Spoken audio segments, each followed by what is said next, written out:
గడియలో తండ్రి, నువ్వు శిలువ పైన మాట్లాడిన 7 మాటలు తండ్రి ప్రభా, మేము ధ్యానం చేస్తుండగా ప్రభా మా జీవితంలో ఈ మాటలు చాలాసార్లే మేము విన్నాము.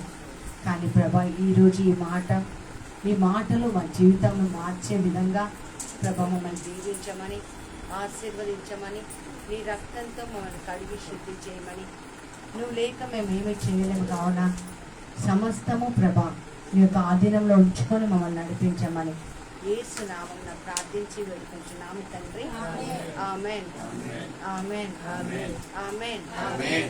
హల్లెలూయా hallelujah hallelujah hallelujah hallelujah hallelujah హల్లెలూయా. చాలా సందర్భాల్లో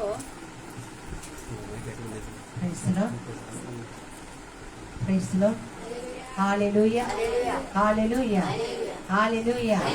చాలా మంది అడుగుతూ ఉంటారు, యేసయ్య 7 మాటలు ఎందుకు మాట్లాడాడు? 70 మాటలు మాట్లాడొచ్చుగా, 700 మాటలు మాట్లాడొచ్చుగా, 12 మాటలు మాట్లాడొచ్చు కదా, 7 మాటలు ఎందుకు మాట్లాడాడు? చాలా మంది అంటూ ఉంటారు. పరిశుద్ధ గ్రంథంలో 7 అన్నది చాలా ముఖ్యమైన సాదృశ్యమైన ఒక సంఖ్య. 7 రోజుల్లో సృష్టిని పూర్తి చేశాడు. 7వ రోజు ప్రభుకి విశ్రాంతి దినం. బైబిల్ పండితులు ఏం చెప్తారంటే 7వ రోజు పరిపూర్ణ సంఖ్య, ఇటర్నల్ నంబర్. అది చాలా గొప్ప నంబర్. Praise the lord. 7వ నంబర్ అన్నది చాలా ప్రాముఖ్యతతో కూడిన సంఖ్య. కాబట్టి ఈరోజు 7 వాక్యాలు మనం వినబోతున్నాం. ఎవరు మాట్లాడారు? Praise the lord. ఎవరు మాట్లాడారండి? మళ్ళీ చెప్పండి, ఎవరు మాట్లాడారు? చాలా మందికి తెలియదు. మనుషులు మాట్లాడారు, పాస్టర్ అమ్మ మాట్లాడింది, పాస్టర్ గారు మాట్లాడాడు. అందుకే పెద్దగా అంతగా దాని మీద ధ్యాస ఉంచాల్సిన అవసరం లేదనుకుంటాం. కానీ 7 మాటలు మాట్లాడింది స్వయాన నీ దేవుడే. ఆమేన్. నీ దేవుడే మాట్లాడాడు. కాబట్టి ఈ మాటలు నువ్వు విని ఆచరించకుండా ఉన్నా, లేదా ఈ మాటలు పడి చెవిన పెట్టినా, లేదా ఈ మాటలు సారాంశం సరిగ్గా అర్థం చేసుకోలేకపోయినా జరిగేది ఏంటంటే నువ్వు దేవుడిని అర్థం చేసుకోవడం లేదని అర్థం. Praise the Lord. Hallelujah hallelujah hallelujah. Luka సువార్త మత్తయి సువార్త 27వ అధ్యాయం 39 నుంచి 44 వచనాలు. మత్తయి సువార్త 27వ అధ్యాయం 39 నుంచి 44 వచనాలు ఒక్కసారి ధ్యానం చేద్దాం. దేవాలయమును పడగొట్టి 3 దినములలో కట్టువాడవు నిన్ను నువ్వే రక్షించుకో. నీవు దేవుని కుమారుడు అయినచో సిలువ నుండి కిందకి దిగిరమ్మని చెప్పుచు ఆయనను దూషించింది. జాగ్రత్తగా వాక్యాన్ని విందాం. ఆయనను ఎవరు దూషిస్తున్నారు? దేవాలయం పడగొట్టి 3 రోజుల్లో నిర్మించువాడా, నిన్ను నువ్వు రక్షించుకోవయ్యా. ఎందుకు ఊరికనే వేరే వాళ్ళ గురించి చెప్తూ ఉంటాం? నువ్వు దేవకుమారుడు అయితే పైనుంచి కిందకి రా అని దూషించారండి యేసయ్యని. తర్వాత చదవమ్మా. అలాగే శాస్త్రులు, పెద్దలు, ప్రధాన యాజకులు కూడా ఆయనను అపహసించి వీడు ఇతరులను రక్షించును కానీ తనని తాను రక్షించుకోలేడు. ఆయను ఇశ్రాయేలును రాజు కదా, ఇప్పుడు శిలువ నుండి దిగిరా అని దూషణ చేసి అప్పుడు మేము నమ్ముతాం. చూడండి, యేసు ప్రభు గురించి మాట్లాడుతున్న మాటలు ఇవి. యేసు ప్రభు గురించి మాట్లాడుతున్న మాటలు ఇవి. ఆయన ఎవరు? ఆయన దైవ కుమారుడు, ఆయన దేవుడు. దేవుడిని అంతేకాకుండా ఆయన అద్భుతాలు చేశాడు, స్వస్థతలు చేశాడు. పరలోక రాజ్యం గురించి చాలా స్పష్టంగా వివరించినాడు యేసు ప్రభు. ఇంకో విధంగా చెప్పాలంటే యేసే నిజమైన దేవుడు. ఆయన తప్ప మరొక దేవుడు లేడు. పైన ఆకాశంలో కానీ, కింద నేలలో కానీ, సముద్రంలో కానీ, ఏ వస్తువు యొక్క ప్రతిరూపంలో కానీ ఆయన ఉండడు. ఆ దేవుడిని దూషిస్తున్నాడు. జాగ్రత్తగా వినండి. నా ప్రశ్న ఈరోజు మీ అందరితో ఏంటంటే, మీ దేవుడి పేరేంటి? గట్టిగా చెప్పాలి. యేసయ్య. ఆయన దూషించారు.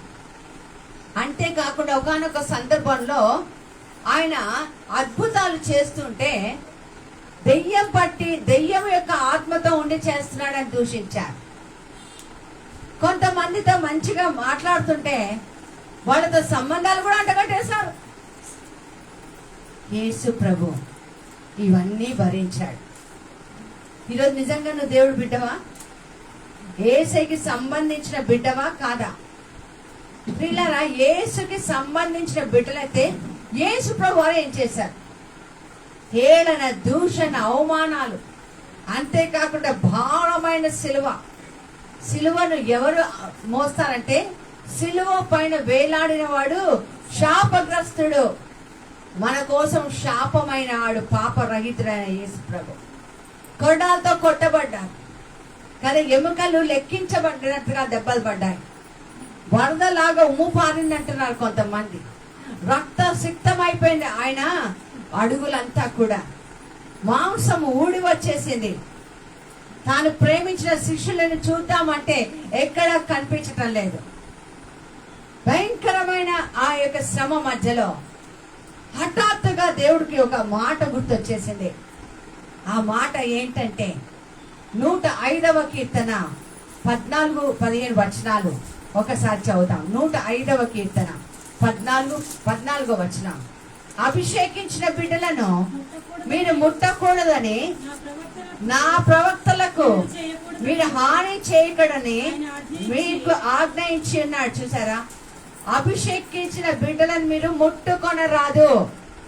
మన జీవితంలో చాలా మంది దైవ సేవకుల గురించి చాలా చక్కగా మాట్లాడేస్తూ ఉంటాము. యేసు ప్రభువుకి ఆ సమయంలో, ఇంకొద్దిగా సమయంలో ఆయన చనిపోతాడు సిలువ పైన అన్నప్పుడు ఆయనకి గుర్తొచ్చిన మాట ఏంటంటే, నన్ను తాకిన వారిని నా తండ్రి ఊరుకోడు. ఖచ్చితంగా దానికి ఆయనకి శిక్ష పడుతుంది. మరి యేసు ప్రభు లోకానికి ఎందుకు వచ్చాడు? శిక్షించడానికా, క్షమించడానికా? Praise the Lord. Hallelujah, hallelujah. అంత శ్రమలు, అంత అగని అంటారు ఇంగ్లీష్ లో, అంత భయంకరమైన శ్రమలో కూడా ప్రియులారా ఆయనకు మనం గుర్తొచ్చాం. గట్టిగా చెప్పండి కొడతాం.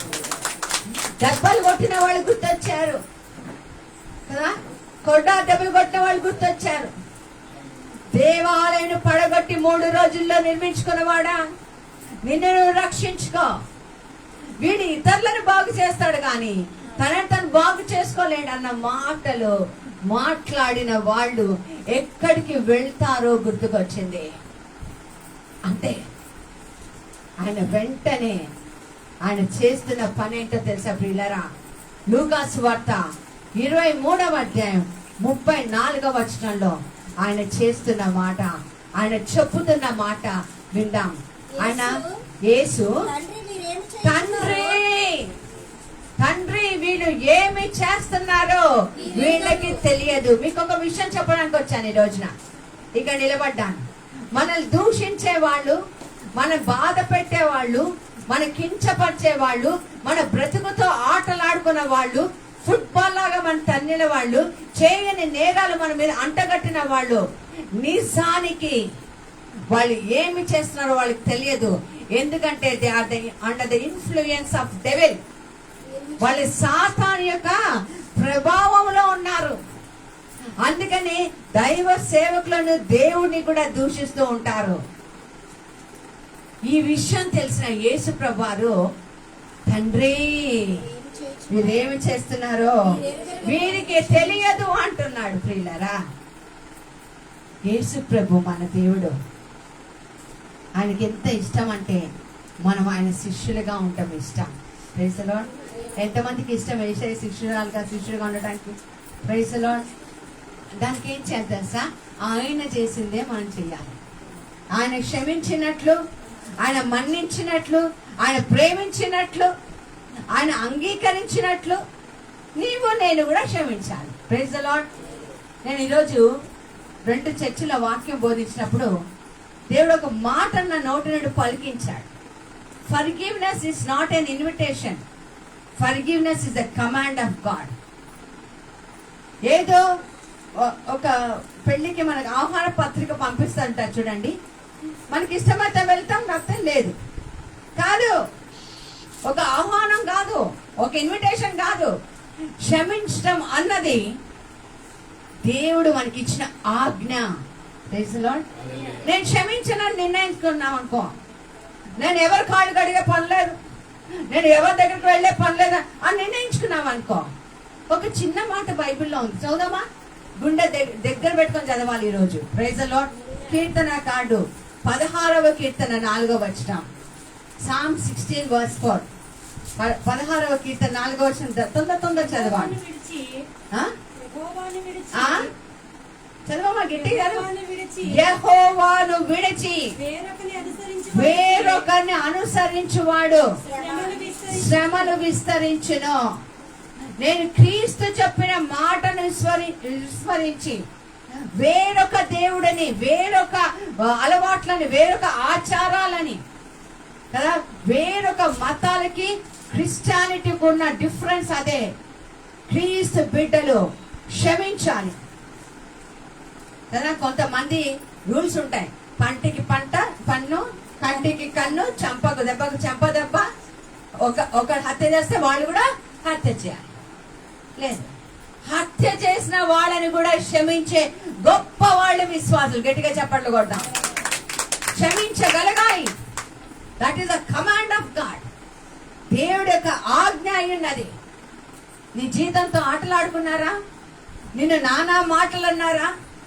నిన్ను ఏడిపించారా?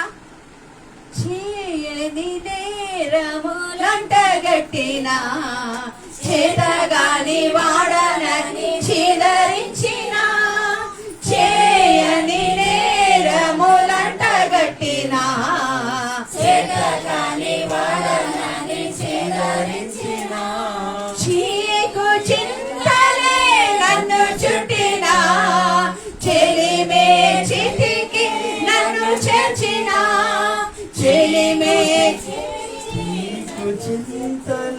నన్ను చుట్టిన, చెలిమే చితికి నన్ను చేర్చిన, చెలిమే చితికి నన్ను చేర్చిన. చాలు. Praise the lord.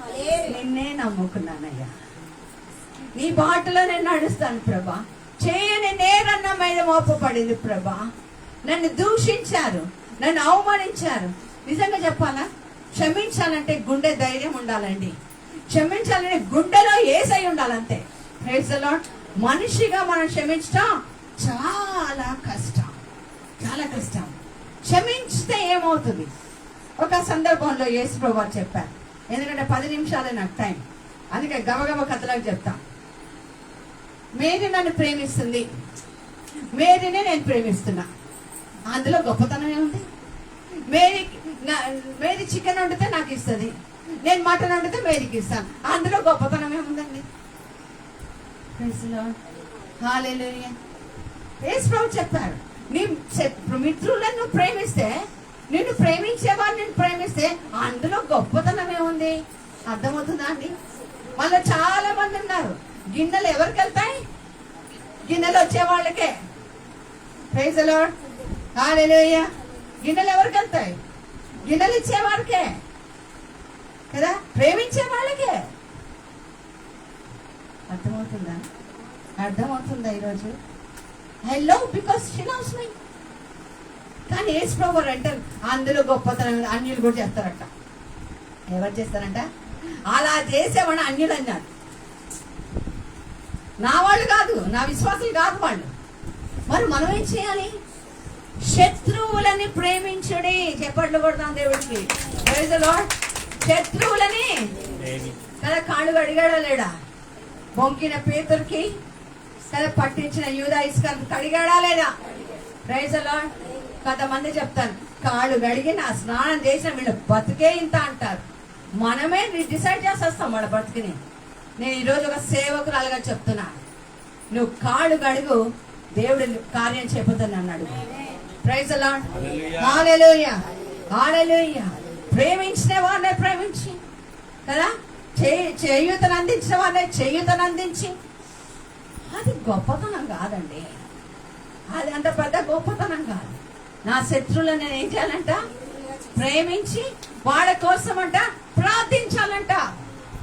పళ్ళు కొరుకుతున్నారు స్టీఫెన్ కొట్టడానికి. అపోస్తల కార్యాలు మనం చూస్తాం 7వ అధ్యాయంలో.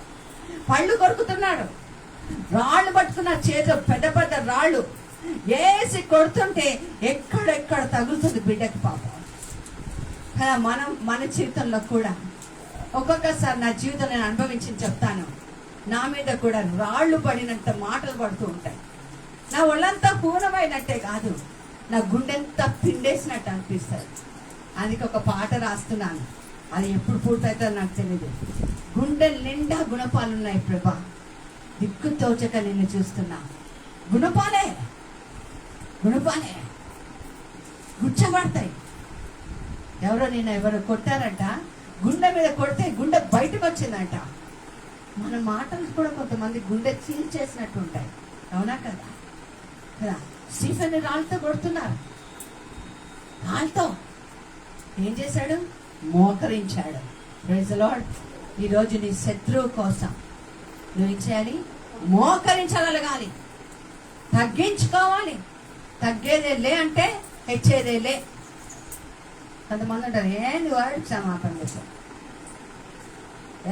అది జరిగే పని కాదమ్మా, వాడు మారే పని కాదమ్మా. నువ్వైతే క్షమాపణ చెప్పి మార్పు రావాలో లేదు దేవుడు చూసుకుంటాడు కదా. Praise the lord. వాళ్ళు నీ కార్యం కాదు, అది మోకరించి చెప్తున్నాడు, ఈ పాపం వాళ్ళపైన మోపకండి, ఈ పాపము మోపకండి. ఈరోజు కొంతమంది పలహారాలు, కొంతమంది కానుకలు తీసుకొని వచ్చారు.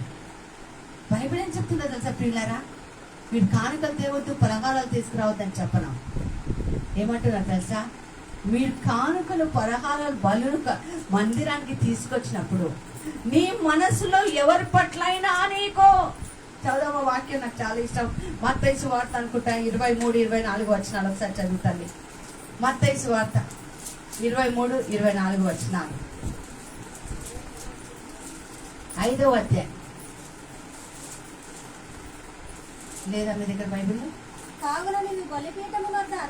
గట్టి చదువుతాలి. బలిపీఠం వద్ద అర్పణ అర్పించినప్పుడు, అర్పించుచుండగా చూడండి, ఎప్పుడో కాదు, నువ్వు ఒక పలహారం తయారు చేసినప్పుడు కాదు, పలహారాలు ఇవ్వాలని ఆలోచన చేసినప్పుడు కాదు, పండ్లు పూలు పండ్లు కూరగాయలు తెచ్చినప్పుడు కాదు, కొన్నప్పుడు కాదు, బలి అర్పణకి నువ్వు వచ్చినప్పుడు నీ మీద నీ సహోదరికి ఏమైనా విరోధం ఏమైనా కలదో ఏమని నీకు జ్ఞాపకం వస్తే, ఈరోజు 7 వాక్యాలు, మొదటి వాక్యంలో నీకు జ్ఞాపకం రావాలి. నీ పట్ల ఎవరు మనసు బాధ పెట్టుకొని ఉన్నారు, నీ సొంత చెల్లెలా వెళ్ళి క్షమాపణ కోరుకో. ఈరోజు నేను చేశాను. Praise the Lord. హల్లెలూయా.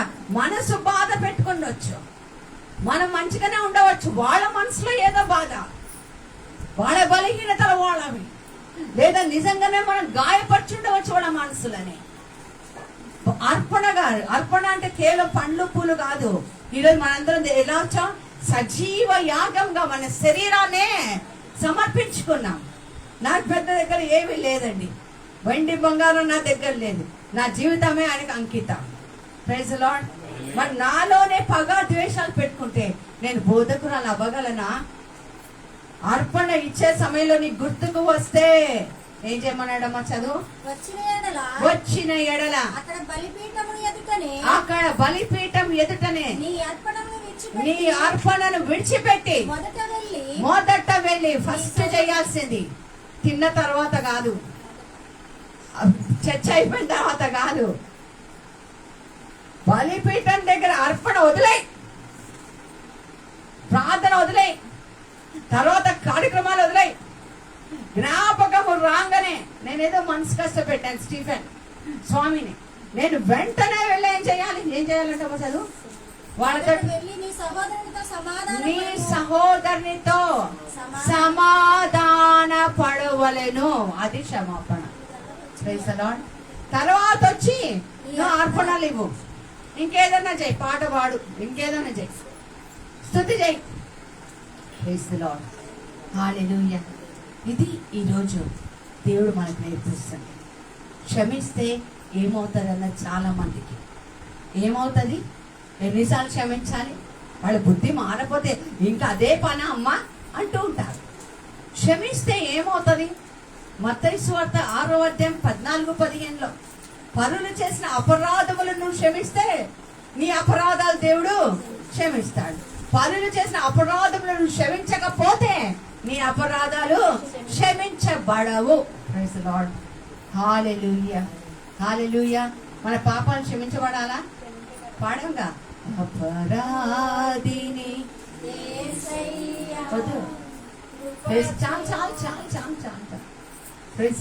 నా పాపాలు క్షమించు ప్రభా, పాపిని యేసు. ఎంత గుండె బాదుకొని కదా. మన పాపాలు దేవుడు క్షమించాలంటే ముందుగా మన ఇతరులు చేసిన పాపాలు మనం క్షమించాలి. అది రూల్, అంతే, ఆప్షన్ లేదు, లాజికల్ థింకింగ్ లేదు. అసలు నువ్వు రా కూర్చొని మాట్లాడతా. ఎవరో నాకు ఒకటి మీద చాలా కోపం వచ్చింది. దేవుడు నాతో చెప్పాడు, వాళ్ళతో మాట్లాడమని చెప్పాడు. నేను చెప్పాను ఏసై నువ్వు రా కిందకి వచ్చి నాతో కూర్చొని మన ఇద్దరం మాట్లాడుకుందాం రా. ఎంత గాయపడ్డాను నేను అంటే ఏమన్నాడు తెలుసా? సో వాట్ అన్నాడు. అయితే ఏంటి, అయితే ఏంటి, నన్ను తిట్టలేదా? దెయ్యపాత్మ అని తిట్టలేదా? దూషించలేదా? ట్యాక్స్ కట్టాలంటే చేపలను వెతుక్కోవాలా నేను? అంత పేదవాడినా? ధనవంతుడైన నేను దరిద్రుడిగా మారాను కదా, నేను క్షమించలే? నాకంటే గొప్పనా? ప్రియులారా, ఈరోజు ఒక విషయం చెప్పదలుచుకున్నా. క్షమించను అనే నిర్ణయం తీసుకుంటే, క్షమించకూడదు అని నిర్ణయం తీసుకుంటే నువ్వు దేవుడి కంటే గొప్ప అని ఎంచుతున్నావు. అర్థమైందా? అర్థమైందా కాదా? Praise the lord. ఒకరినొకరు క్షమించుకోవాలని దేవుడికి ఇష్టపడుతున్నాడు. క్షమిస్తే మన పాపాలు క్షమించబడతాయి. అంతేకాకుండా వాక్యం పడుతుంది, మీరు క్షమించుకుంటే తండ్రిని మహిమపరిచినట్టు. Praise the lord. మనకేదో గొప్ప జరిగిందని కాదండి, నా దేవుడిని నిర్ణయించని మహిమపరచాలి. మనలోనే చాలా మందికి ఎన్నో రకాలమైన భేదాభిప్రాయాలు. మనలో కొంతమంది గిల్టీ కాన్షియస్తో బ్రతుకుతున్నారు, కొంతమంది గర్వపాత్మతో బ్రతుకుతున్నాం. ఏ పాపం చేయలేదని మనం బ్రతుకుతూ ఉంటాం, లెక్కలేని దాంతో ఉంటాం.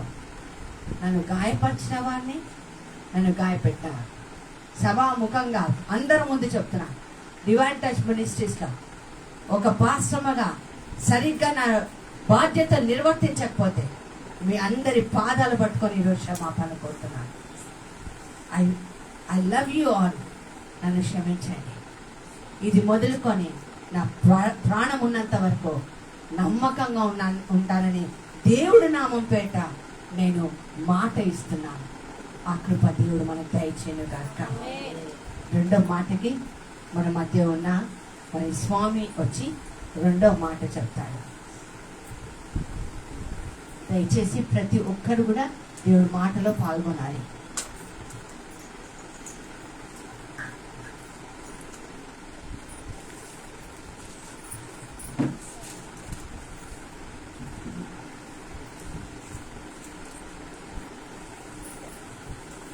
చిన్న ప్రార్థన చేసుకుందాం. ప్రభువుల తండ్రి, దయగల దేవ, కరుణామయుడా, ఇప్పటి వరకు ఈ దైవదాసుల ద్వారా నువ్వు సిలువలో చివరిగా పలికిన మాటల్లో మొదటి మాటలు మేము ధ్యానం చేస్తాం. రెండో మాటను ధ్యానం చేయుచుండగా మీరే మాతో మాట్లాడమని నీ సన్నిధి ఇక్కడ నుంచి నీ ఆత్మచేత నడిపించున్నాను. యేసుక్రీస్తు నడుచున్న పరమ తండ్రి, ఆమేన్. హల్లెలూయా. లూకా సువార్త 23వ అధ్యాయము 43వ వచనం. లూకా సువార్త 23వ అధ్యాయము 43వ వచనము. అందుకాయన వానితో నేడు నీకు నాతో కూడా పరదేశంలో ఉందుమని నిశ్చయముగా నీతో చెప్పుచున్నాను నేను. ఇక్కడ సిలువలో యేసుప్రభు పలికిన రెండవ మాట. అందుకు ఆయన యేసుప్రభు ఏమంటున్నాడంటే, ఒక దొంగతో చెప్తున్నాడు, నేడు నీవు నాతో కూడా పరదైషులో ఉంటావు.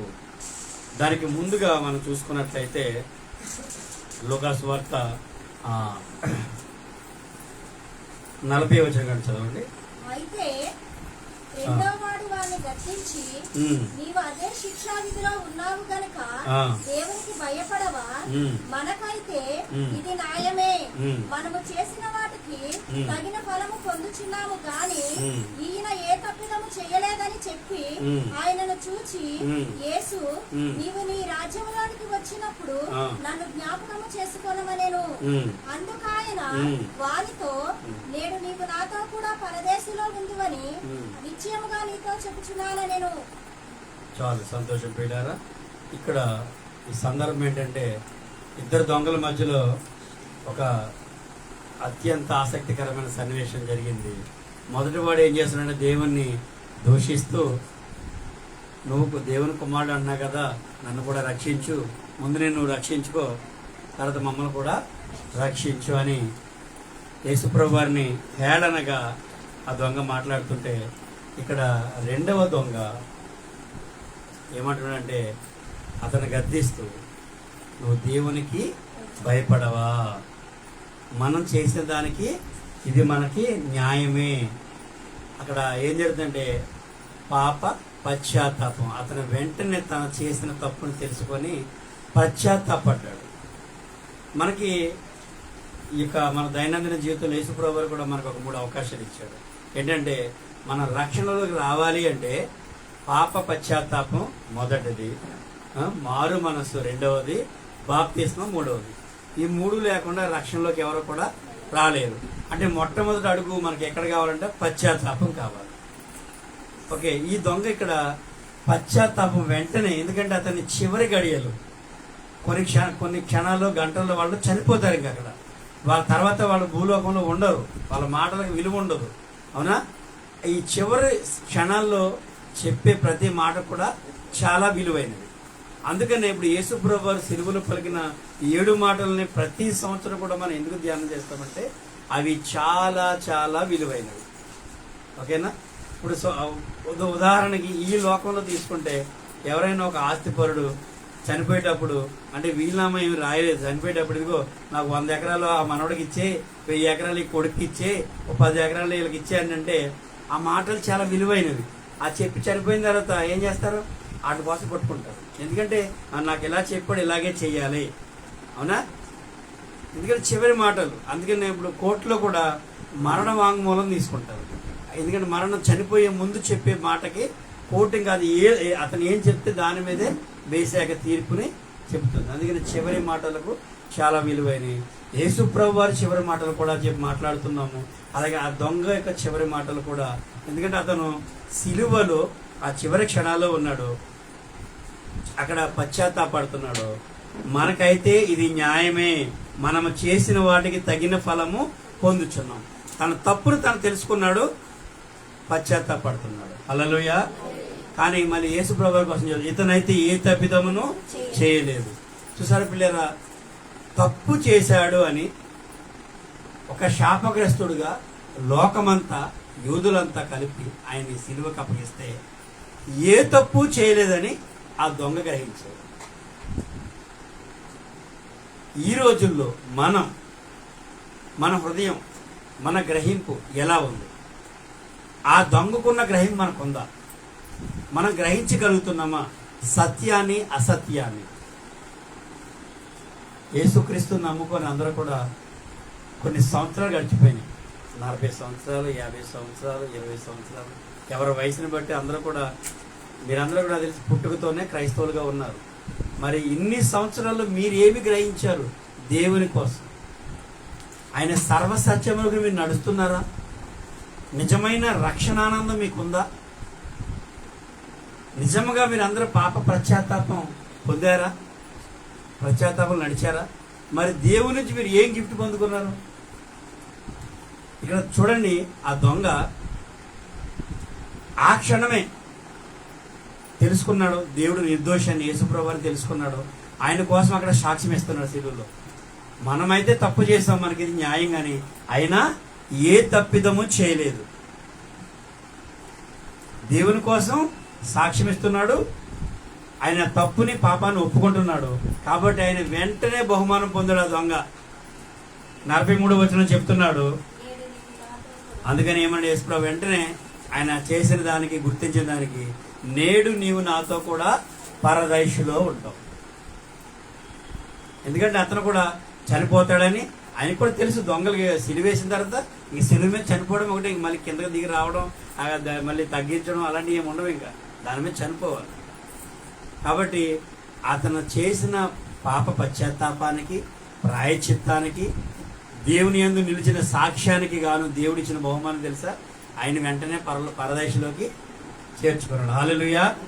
అంటే ఈ రోజుల్లో ఏమంటారంటే, మరి ఆ సిలువలో దొంగ బాప్తీసం తీసుకున్నాడా, మారు మనసు పొందాడా, పాప అదే అని ప్రశ్నిస్తారు. ఇక్కడ మనం గ్రహించాలి, ఆయన ఈ యొక్క ఆర్డర్ని ఫాలో అయ్యాడు, పశ్చాత్తాపం పొందాడు, యేసు కోసం సాక్ష్యం ఇచ్చాడో లేదా? మరొకసారి చదువుదాం. 41వ వచనం. మనం చేసినది మనకైతే ఇది న్యాయమే, మనం చేసిన వాడికి తగిన ఫలం పొందుచున్నాము కానీ ఈయన ఏ తప్పిదము చేయలేదని చెప్పాను. మళ్ళీ యేసు వైపు చూచి ఆయనను చూచి, యేసు నీవు నీ రాజ్యములోనికి వచ్చినప్పుడు నన్ను జ్ఞాపకం చేసుకో. మనం ప్రార్థన చేస్తాం, ప్రభువా నన్ను జ్ఞాపకం చేసుకోవయ్యా, నన్ను కరుణించయ్యా, నన్ను కనికరించయ్యా. ఈ దొంగ యొక్క చివరి ప్రార్థన ఆయన ఆలకించాడు. యెషయా గ్రంథం 65వ అధ్యాయము 24వ వచనం.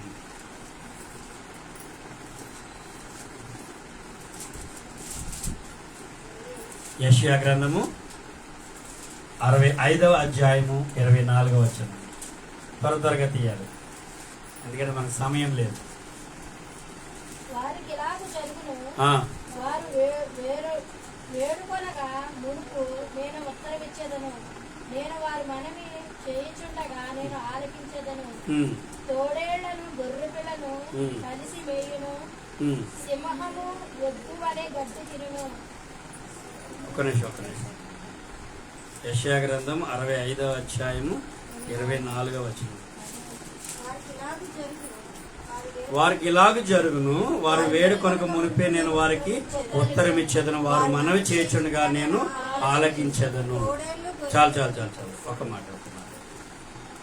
ఇక్కడ దొంగ దేవునికి మొరపెడుతున్నాడు, తన పాపాన్ని తెలుసుకొని పశ్చాత్తాపడ్డాడు. యేసు ప్రభు వారు గొప్పవాడని, ఆయన పాపరహితుడని, నిందారహితుడని ఆయన కోసం సాక్ష్యం ఇస్తున్నాడు. కాబట్టి దేవునికి సమస్తము సాధ్యమే. ఎందుకంటే దేవుని సింహాసనం కుడి పక్కన కూర్చున్నది ఎవరమ్మా? యేసుక్రీస్తు వారు, అవునా? కాబట్టి ఆయనకి అన్ని అధికారాలు ఉన్నాయి. కాబట్టి వెంటనే ఆ క్షణంలో ఆ యొక్క దొంగకి పరదైసులో ఉండడానికి ఆయన బహుమానాన్ని ప్రకటించేస్తాడు. మనం కూడా దాని కోసం ఎదురు చూస్తున్నాం, నిత్య జీవంలోకి, నిత్య రాజ్యంలోకి వెళ్ళాలని. మరి దాన్ని మనం పొందుకోవాలంటే ఈ ఆర్డర్ అంతా కూడా మనకి కావాలి. ఖచ్చితంగా మనందరూ కూడా పాప పశ్చాత్తాపం పొందాలి, దేవుని కొరకు సాక్ష్య జీవితం మనం కలిగి ఉండాలి, ఆయన కోసం మన సాక్ష్యాన్ని ప్రకటించాలి, యథార్థమైన జీవితం కలిగి ఉండాలి, పాపపు ఒప్పుదల ఉండాలి. కీర్తనలు 32:5 ఒకసారి చదవండి. కీర్తన 32:5. నా దోషం కప్పుకొనక నీ ఎదుట నా పాపమును ఒప్పుకొంటిని, యెహోవా సన్నిధిని నా అతిక్రమమును ఒప్పుకొందును అనుకొంటిని, నీవు నా పాప దోషములను పరిహరించి ఉన్నావు. దావీదు గారి ద్వారా దేవుడు చెప్తున్నాడు, నా దోషమును కప్పుకొనక నీ ఎదుట నా పాపమును ఒప్పుకొంటిని, యెహోవా సన్నిధిని నా అతిక్రమములు ఒప్పుకొందును అనుకుంటుని, నీవు నా పాప దోషమును పరిహరించి ఉన్నావు. చూసావా, ఆ దొంగ తన పాపాన్ని కప్పుకోలేదు, తన తప్పులను కప్పుకోలేదు, ఒప్పుకున్నాడు. కాబట్టి ఆయన పాప దోషాన్ని దేవుడు పరిహరించాడు. హల్లెలూయా. దీనికోసం ముందుగానే దావీదు గారి ద్వారా కీర్తన గ్రంథంలో ఆయన రాసి పెట్టించాడు. కాబట్టి ఆయన చేశాడు, ఒప్పుకున్నాడు, తప్పు తెలుసుకున్నాడు, దేవుణ్ణి స్తుతించాడు, సాక్ష్యం ఇచ్చాడు, దేవుని కోసం నిలబడడానికి. ఎందుకంటే ఇంకా సమయం లేదు, చివరి గడియలు. కాబట్టి అతను చేసిన చివరి గడియలో చేసిన అభ్యర్థనను దేవుడు వెంటనే ఆలకించి తనకి బహుమానం ప్రకటించాడు. కాబట్టి ప్రియమైన దేవుని బిడ్డారా, మరి ఆయనకి సమయం లేదు కాబట్టి ఇన్స్టెంట్ జడ్జిమెంట్ ఆయనకు వచ్చేసింది. మరి మనకి తెలుసుకోవడానికి, ఒప్పుకోవడానికి, నడవడానికి, నిలబెట్టుకోవడానికి, సాక్షిగా బతకడానికి, సాక్ష్యం చెప్పడానికి చాలా సమయం. 40 సంవత్సరాలు, 50 సంవత్సరాలు, 65 సంవత్సరాలు గడిచిపోయినాయి. మరి ఇప్పటి వరకు దేవుని కోసం మనం ఎంతవరకు నిలబడ్డాం? ఎంతవరకు మన సాక్షి జీవితం ఉంది? నిజంగా దేవునికి సాక్షులుగా మనం జీవిస్తున్నామా? ఈ దొంగ చివరి క్షణాల్లో దేవుని సాక్షిగా జీవించాడు, నిలబడ్డాడు. ఆయన నిందారహితుడు ఒప్పుకున్నాడు, ఆయన బహుమానం పొందుకున్నాడు. మరి నిజంగా సాక్షి జీవితం మనలో ఉందా? పాప పశ్చాత్తాప పరమైన జీవితం మనలో ఉందా? ఇది మీరందరూ కూడా మిమ్మల్ని మీరు ప్రశ్నించుకోవాలి. ఎందుకంటే ఈరోజు 7 మాటలు మనం ధ్యానించుండగా నిజమైన పాప పశ్చాత్తాపం మనలో కలగాలి. మనం ఒప్పుకోవాలి, విడిచిపెట్టాలి. ఆయన బహుమానాన్ని ఈరోజు మనం పొందుకొని ఇక్కడి నుంచి వెళ్తాం. దేవుడి ఈ మాటలు దీవించండి గారు.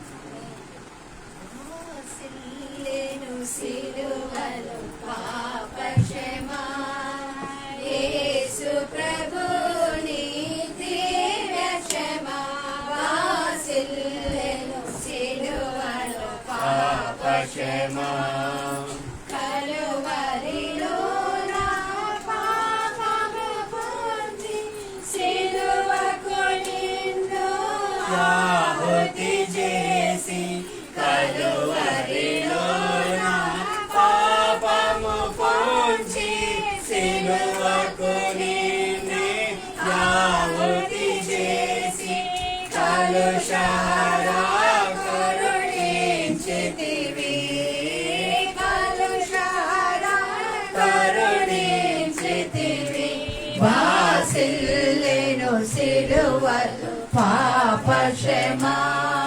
Praise Lord, praise Lord. ఇద్దరు దొంగలు, మంచి దొంగ, చెడ్డ దొంగ. మన దేవుడు 40 రోజుల దేవుడు కాదు. మరి ఈ రోజన్నా మన జీవితాన్ని మార్చుకొని మంచి దొంగలాగా మారదామా? లేదా వచ్చి 40 రోజుల ప్రార్థనలో, ఈ శుభ శుక్రవారం రోజులో ప్రార్థనలో పాల్గొని తిరిగి మళ్ళీ చెడ్డ దొంగలాగా వెళ్ళిపోదామా? ద్వితీయోపదేశకాండం 30:15 ప్రకారం మంచి చెడు, నిప్పు నీరు నీ ముందుంది, నువ్వు ఏది కావాలంటే అది తీసుకోవచ్చు. 3వ వాక్యం చెప్పడానికి మన మధ్య ఉన్న వెరోనికాని మనం ఆహ్వానించుకుందాం.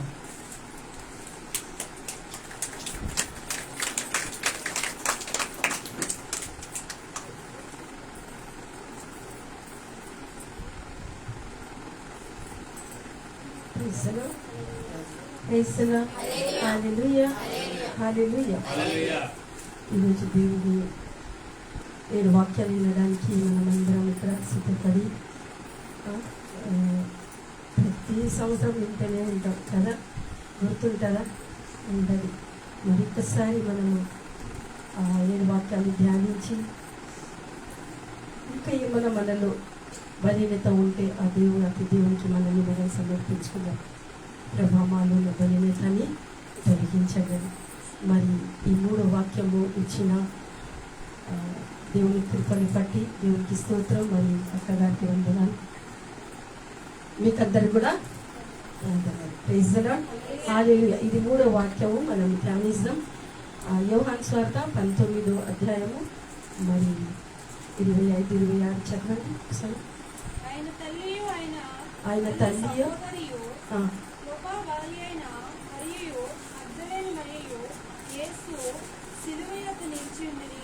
యేసు తన తల్లియు తాను ప్రేమించిన శిష్యుడును దగ్గర నిలుచుట చూచి, అమ్మ, ఇదిగో నీ కుమారుడని తన తల్లితో చెప్పాను. ఇదిగో నీ కుమారుడని తన తల్లితో చెప్పింది. ఎవరికి? యోహానికి. అవునా కదా? మరి యోహానికి ఏమన్నాడు? ఇదిగో నీ తల్లికి అన్నాడు ఇదిగో నీ కుమారుడని. అంటే ఇప్పుడు యేసు ప్రభు చనిపోయిన తర్వాత మరి తల్లి ఒంటరిగా అయిపోయింది. యేసు ప్రభుని ఎప్పుడు మందిరంలో పుట్టిన తర్వాత అర్పించినప్పుడు అక్కడ ప్రవక్త ఏమన్నాడు? నీ హృదయంలో కదా, నీ హృదయంలో ఒకటి ఖడ్గము 6 పారు అవుతుందంట. ఇక్కడి నుంచి గుచ్చి వెనక వరకు వెళ్తుంది. అంత భయంకరంగా నీకు వేదన కలుగుతుంది ఈ బావు ద్వారా. ఇదే ఈ శిలువ పైన వేదన. Praise the lord. ఎవరైనా తన కుమారుని తన కళ్ళ ముందు ఇంత భయంకరంగా చనిపోయి చూడగలుగుతామా? చూడలేము కదా. Praise the lord. మొన్నటి దినం కూడా మనము ధ్యానించినము ఏ విధంగా సిలువ పైన యేసు ప్రభు మాటలు చెప్పి తన దొంగనికి పరలోకం ఇవ్వడానికి ఆయన వాగ్దానం ఇచ్చింది. నాతో ఈనాడే ఈ పరలోకం ఉంటుంది. మళ్ళీ మూడోది ఈరోజు మనము ధ్యానిస్తాము. మరియా తల్లిని, ఇదిగో నీ కుమారుడు, ఆ శిష్యుని అంటాడు, ఇదిగో నీ తల్లిని అని. ఎందుకు తల్లిని కుమారునికి ఇచ్చింది? ఇంకా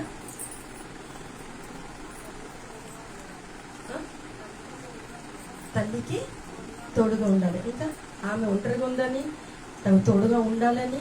ఇంకా ప్రైజ్ ది లార్డ్. రక్షణ పొందిన ఇప్పుడు మరియ తల్లిలో ఏమన్నా అంటే తప్పులు ఉన్నదా? ఉందా? లేదు. మరియ తల్లికి దూత వచ్చి చెప్పి ఏమని చెప్పిండు? దేవుని కృపా పాత్రుడా అని అన్నాడు. అవునా? దేవుని దయా కృపా పాత్రుడా అని అన్నాడు. అంటే మరియ తల్లిలో ఏది ఒక దోషము లేదు. ఆమె ఎలాగ ఉన్నది? పవిత్రంగా ఉన్నది కదా. ఒక్క పెళ్లి కాలేదు. ఇక్కడ ఎవరున్నారు పెళ్లి కాలేదు? పాప ఉంది కదా. సరే, ఈవెన్ తీసుకున్నాం, పాపని తీసుకున్నాం. ఇప్పుడు చిన్న పాపని ఒక 18 years ఉండొచ్చా, 18-20 లోపు ఉండొచ్చు కదా. ఇప్పుడు ఈమెకి సంబంధం చూసినాం, ఎంగేజ్మెంట్ అయింది. ఓకేనా? ఎంగేజ్మెంట్ అయిన తర్వాత హఠాత్తుగా దూత వచ్చి, ఇగో నువ్వు పవిత్రాత్మ గర్భము నీకు ధరిస్తావు అని అంటే ఆమె ఏమంటారు? ఏమంటావు? భయపడతావు కదా. వారి తల్లి కూడా భయపడదు. ఇంకా వద్దొద్దు, ఇది ఎట్లయితుంది, నాది పెళ్ళే కాలేదు కదా, నేను ఏ పురుషుని ఎరగలేను కదా, అట్లా ఎట్లయితుంది, లోకం ఏమంటారు, నా కుటుంబముకి ఎంత అవమానం వస్తుంది, నేను ఎప్పుడు ఎక్కడ ఏ తప్పు చేయలేను, మరి ఇది ఏంటిది అని ఆమె ఈ మాటని స్వీకరించలేదా? దూత మాటని స్వీకరించింది కదా. మరి ఇవన్నీ ఆ కాలంలో అంట ఎవరైనా తప్పు చేస్తే వాళ్ళకి రాళ్లతో కొట్టి చంపేస్తారు. అవునా కదా? చూసినాం కదా. యేసుప్రభు దగ్గర ఒక పాపి స్త్రీని తీసుకొచ్చి రాళ్లతో చంపేసి యేసుప్రభు దగ్గర తీసుకొస్తారు. ఈమెని చంపేయాలి, ఎందుకంటే ఈమె పాపం చేసింది అంటే. అప్పుడు అక్కడ యేసుప్రభు ఏమంటారు? ఎవరైనా మీలో ఎవరైనా పాపం చేసినట్లు ఉంటే వాళ్ళే ముందు రాళ్ళు వెయ్యండి అని. కానీ అక్కడ అందరూ పాపం చేసేటోళ్ళే వెళ్ళిపోయింది. యేసుప్రభు పాపం చేసిందా? లేదు. అయినా యేసుప్రభు కూడా ఆమెని క్షమించాడు. మళ్ళీ మళ్ళీ పాపము చెయ్యొద్దని. అలాగా ఆ పాత నిబంధనలో పాపం చేస్తే రాళ్ళతో చంపబడదు. కానీ ఇప్పుడు ఈ మరియ తల్లి మీద కూడా ఇప్పుడు ఇట్లా అవమానం వస్తుంది అని ఆమె ఎంత భయపడచ్చు? అవునా కదా? నా ప్రాణం పోతుందేమో, నా కుటుంబంకి అవమానము, ఎంతగా ఆలోచన చేయొచ్చు. అయినా కూడా ఆమె ఏమంటది? నేను నా ప్రభు దాసురాలిని. Praise the lord, praise the Lord. ఆయన ఆ దూత అంటాడు, దేవుని కృప నీ మీద ఉన్నది అని. దేవుని ప్రియ బిడ్డలారా, దేవుని కృప మన మీద ఉంటే, మనము దేవునిలో ఉంటే, ఎవరు రక్షణ పొందినరో వాళ్ళతో కల్పిస్తారు. చదువుదాం మనం ఆ అపోస్తల గ్రంథము 2వ అధ్యాయము 47వ వచనం.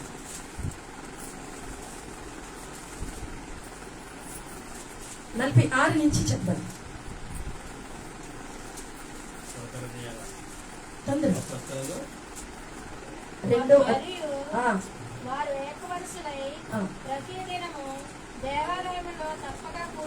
అక్కడ శిష్యులందరూ వాళ్ళ జనాలు సంఘం ఏం చేస్తుంటారంటే ఏక మనసు అయ్యి వాళ్ళు కూడి ప్రతి దినము దేవాలయంలో కూడుకొని ఇంటింటి రొట్టె విరుస్తుంటా దేవుని స్తుతిస్తుండ్రంట.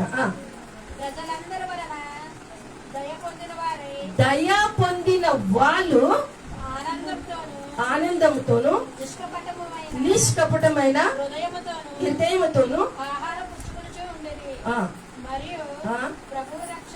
ప్రభు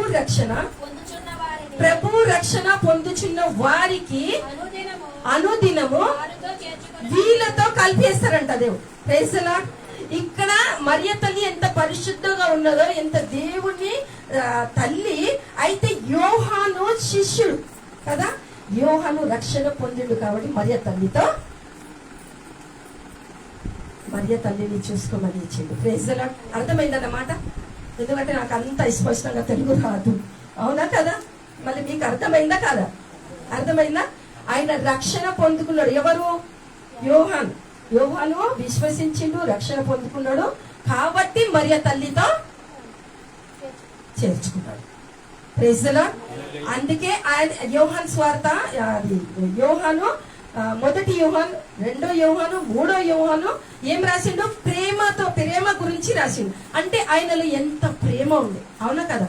ఆయన రక్షణ పొందింది. ప్రేమ 2 ఆజ్ఞలు దేవుడు ఇచ్చిండు. మనం పోయిన వారము మనం ధ్యానించినాం కదా. ఏం ఆజ్ఞ ఇచ్చిండు దేవుడు? మొదటిగా నీ దేవుని నువ్వు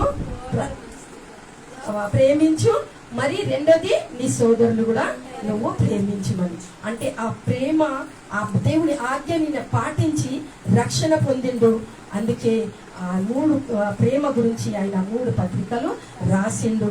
ఆయన రక్షణ పొందిండు కాబట్టి మరియ తల్లితో ఆయన praise the lord, praise the lord. మరి చాలా మంది మరియ తల్లిని ఒక చిన్న చూపుతో చూస్తారు. ఇప్పుడు దేవుడే యోహానికి మరియ తల్లికి ఇచ్చింది కదా. అంటే మరియ తల్లితో మనము ప్రార్థన చేయాలి అంతే. మరియ తల్లిని మొక్కండి, మరియ తల్లికి అది చేయండి ఇది చేయండి దేవుడు అనలే. ఒక ప్రేమ ఇచ్చిండు కదా. ప్రేమతో మనం మరియ తల్లికి ఏం చేయాలి? గౌరవించాలి, అవునా కదా? గౌరవించి మనం ఉట్టి ప్రార్థన చేయొచ్చు. అమ్మ మా కోసం ప్రార్థన చేయండి అంతే, ఇంకేం లేదు. ఒకవేళ ఇలాగా ఎవరైనా తెలియక తప్పులు చేస్తే వాళ్ళ కోసము మనము ప్రార్థన చేయాలి. దేవుని ప్రియ బిడ్డలారా, వాళ్ళ కోసం మనం ప్రార్థన చేయాలి. ప్రభువా, యేసు ప్రభు ఇక్కడ చెప్పిండు కదా, ఆయన యూదుల జాతి ఎవరు యేసు ప్రభుతో ఉన్నారో వాళ్ళే సిలువ ఇయ్యండి అని సిలువ ఇప్పించిండు. అయితే సిలువ పైన యేసు ప్రభు ఏమన్నాడు? తండ్రి వీళ్ళు ఏం చేస్తుండ్రో వీళ్ళు తెలియదు.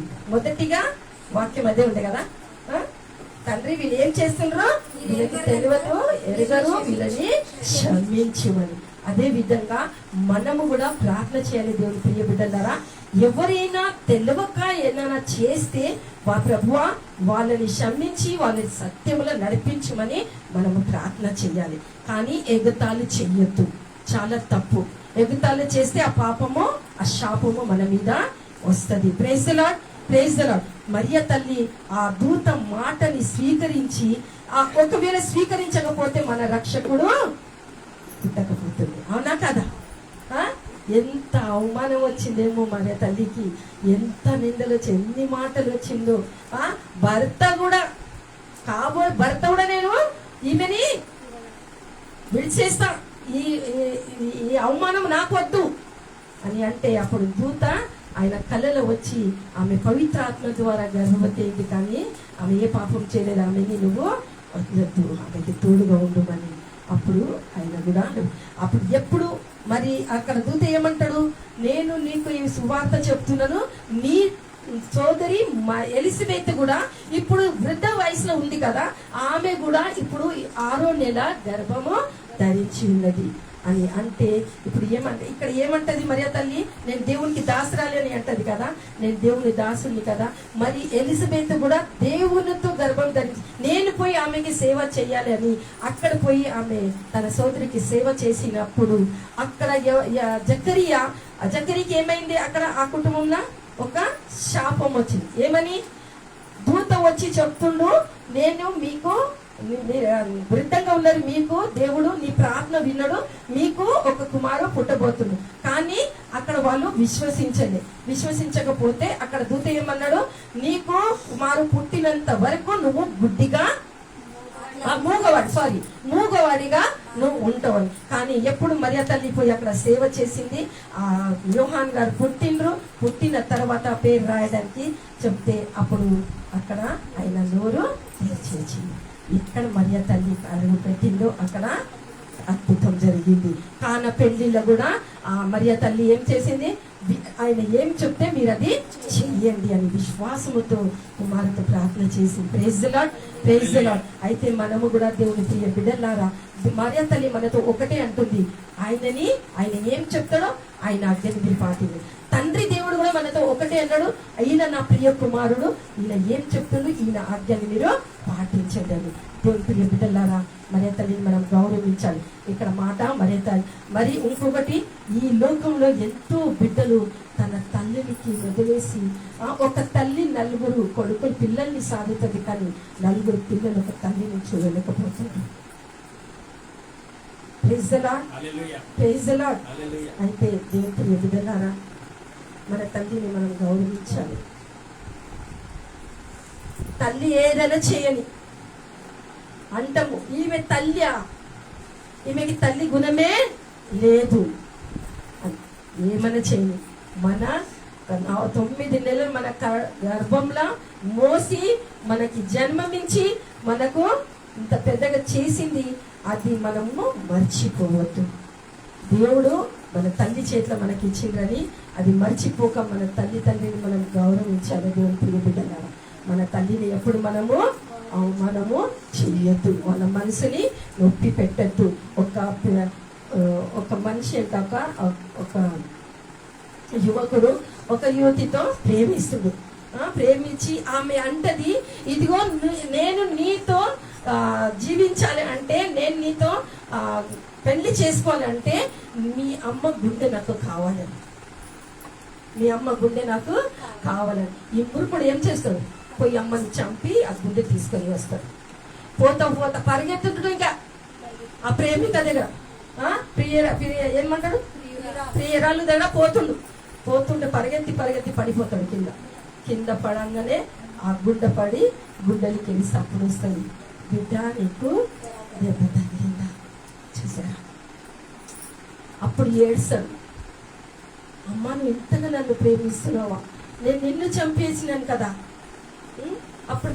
అప్పుడు బాధపడి ఆయన ఏం లాభం? ఏమన్నా లాభమా?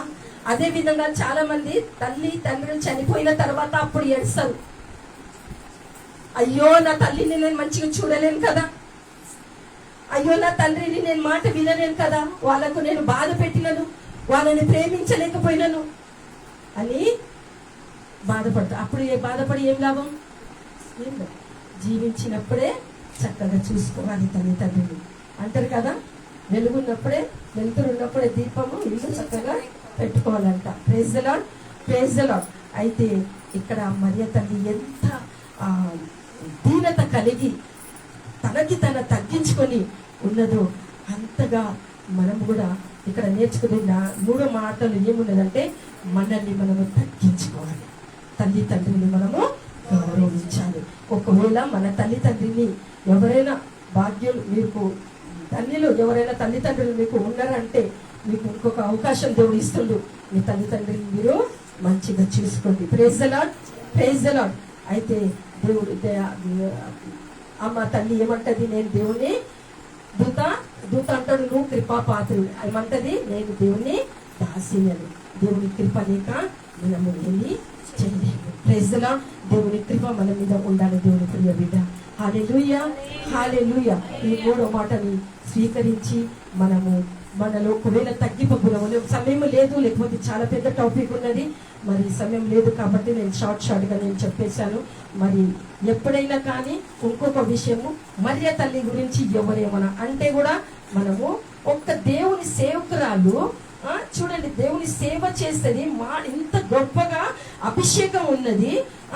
అయితే మరి ఇంకొక సోదరుతో మాట్లాడుతుంది, ఇదిగో చూడు వాళ్ళు ఎట్లా చేస్తుండ్రు, మరియ తల్లి ఆ బ్యానర్ పెడతారు, తర్వాత ఆ పండగ కాగానే మంచం కింద పాడేస్తారు, కాళ్ళ కింద తొక్కుతారు అని నవ్వుకుంటూ చెప్తుంది. నాకు చాలా బాధ అనిపించింది ఆ మాట. అసలు వాళ్ళకు సత్యవతి లేదు, వాళ్ళ కోసం మనం ప్రార్థన చేయాలి. ప్రార్థన చేస్తారా? ప్రతి ఒక్కరు సత్యం తెలుసుకొని రక్షణ పొందాలి. Praise the lord, praise the Lord, hallelujah, hallelujah. ప్రతి బిడ్డలు సత్యము తెలుసుకొని రక్షణ పొందాలని, మనమే కాదు వేరేలు కూడా రక్షణ పొందాలని మనము అందరి కోసము మనం ప్రార్థన చేయాలి. తగ్గిప గుణము మనలో ఉండాలి. దేవుని ప్రియ బిడ్డల, నీ కృపలేనిది, నీ దయలేనిదే, క్షణమైన బ్రతకలేనయ్యా. నీ కృపలేనిది, నీ దయలేనిదే, క్షణమైన బ్రతకలేనయ్యా. నేనేమై ఉన్నాను, నాకేమున్నాను, కేవలం నీ కృపే. నేనేమై ఉన్నాను, నాకేమున్నాను, కేవలం నీ కృపే. యేసయ్యా, యేసయ్యా, నీ కృప చాలయ్యా. నీ కృపలేనిది, నీ దయలేనిదే, క్షణమైన బ్రతకలేనయ్యా.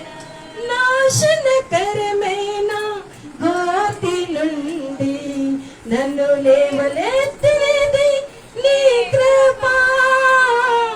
నాశనకరమైన ఘాతి నుండి నన్ను లేవలెత్తినది నీ కృప. నీ కృపలోనే నా జీవితం కడవరకు కొనసాగించేదన్. యేసయ్యా, చెప్తామా? నీ కృప చాలయ్యా. యేసయ్యా, యేసయ్యా, నీ కృప చాలయ్యా. నీ కృపలేనిదే, నీ దయలేనిదే, క్షణమైన బ్రతకలేనయ్యా.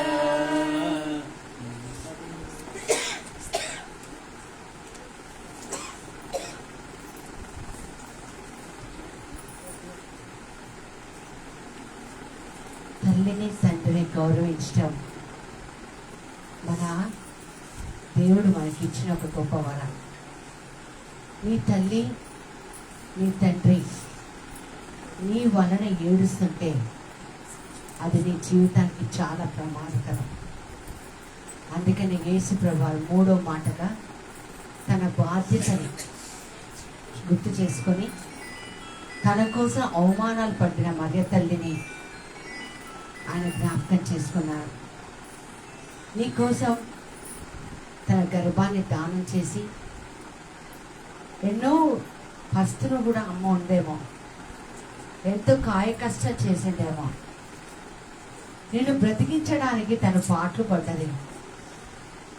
ఒకవేళ భర్త లేకపోతే ఒంటరిగా ప్రయాణం చేసి బిడ్డల కోసం చాలా కష్టపడ్డది. ఒక క్షణం కళ్ళు మూసుకొని మీ అమ్మని ఆలోచించు, మీ నాన్న గురించి ఆలోచించు. వాళ్ళకి ఎంత బాధ పెట్టావు నువ్వు. ప్రియులారా, అమ్మ నాన్న దేవుడిచ్చిన బహుమానం. తల్లిదండ్రులను దూషించి వాడి జీవితం కారు చీకట్లో ఆరిపోతుందని సామెతలు 20:20 చెప్తుంది. మూడవ మాట మన బాధ్యత. కేవలం పిల్లలకి మాత్రమే కాదు. యోహాను, ఇదిగో నీ తల్లి, అమ్మ ఇదిగో నీ కుమారుడు. చాలా తల్లిదండ్రులు ఇక్కడ ఉన్నాం. మన బాధ్యతను మర్చిపోతాం. మన పిల్లల ఎదుటే మనం ఘోర తప్పిదాలు చేస్తూ ఉంటాం. వాళ్ళు మర్చిపోతారు, వాళ్ళు పసిపిడ్డలు అని అనుకుంటారు. మనకు తెలియని సత్యం ఏంటంటే వాళ్ళు మన గర్భంలో పుట్టారు. మనకి ఆ బిడ్డల గురించి ఎంత తెలుసో మన గురించి ఆ బిడ్డలకి కూడా తెలుసు. తల్లిదండ్రులు పిల్లలను జాగ్రత్తగా పెంచాలి, భయభక్తుల్లో పెంచాలి. దేవుడి పట్ల భక్తితో పెంచాలి. పిల్లలు తల్లిదండ్రులను గౌరవించాలి.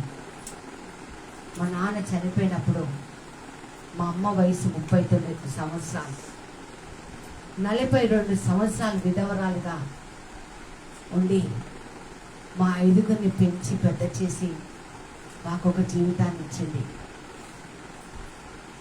ఎన్ని కష్టాలు పడ్డది, ఎన్ని నష్టాలు చూసింది, కానీ గుండెలోనే దాచుకుని మమ్మల్ని పెంచింది. ఒక ప్రశ్న మిమ్మల్ని అడగనా? మీ అమ్మ నీకు గుర్తుందా? మీ అమ్మ చేసే త్యాగం గుర్తుందా? మీ అమ్మ నీ పట్ల పడిన పాటలు నీకు గుర్తున్నాయా? మీ నాన్న కాయ కష్టం నీకు గుర్తుందా? ఏదో బలహీన సమయంలో ఏదో ఒక మాట నానంటే నాన్న కొట్టడానికి వెనకాడటం లేదా? నాన్న తిట్టడానికి వెనకాడటం లేదా?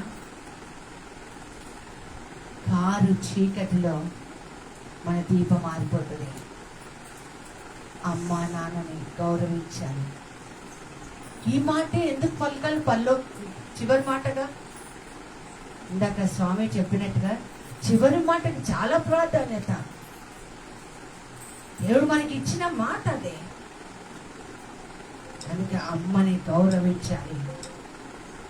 బైబిల్లో ఉంది, బాత్రూంలో చేయాల్సిన పనులు బెడ్రూమ్లో చేసినా సరే అమ్మ నాన్న జాగ్రత్తగా చూసుకో.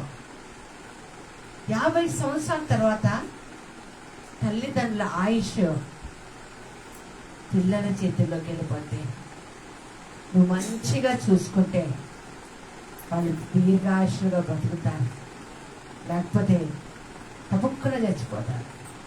అమ్మని చంపుకుందామా? చెప్పండి పిల్లలు, అమ్మని చంపుకుందామా? నాన్నని చంపుకుందామా? దేవుడు మిమ్మల్ని దీవించగాక. మన వచ్చిన స్వామి వచ్చి 4వ వాక్యం చెప్పాడు.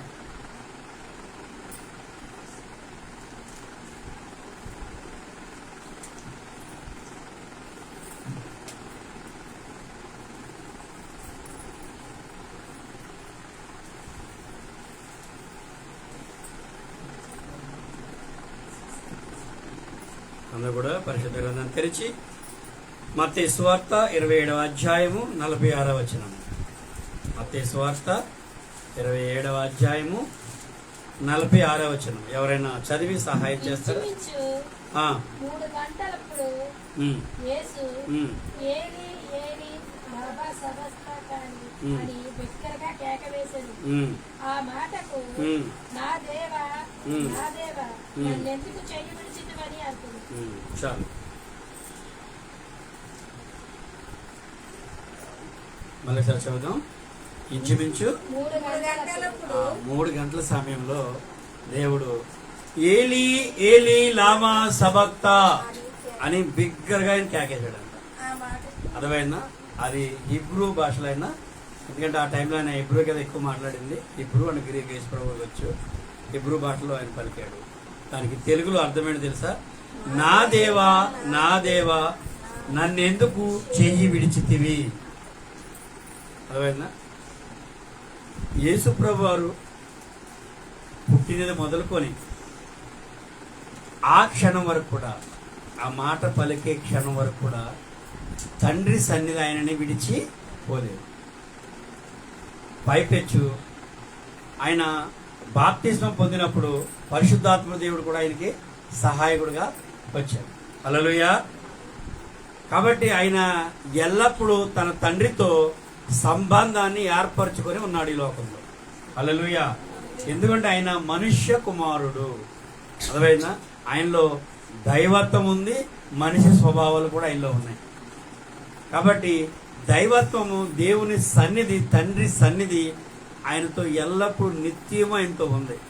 మరి ఈ టైంలో ఆయన ఆ మాట పలకడానికి గల ఆంతర్యం ఏమిటి?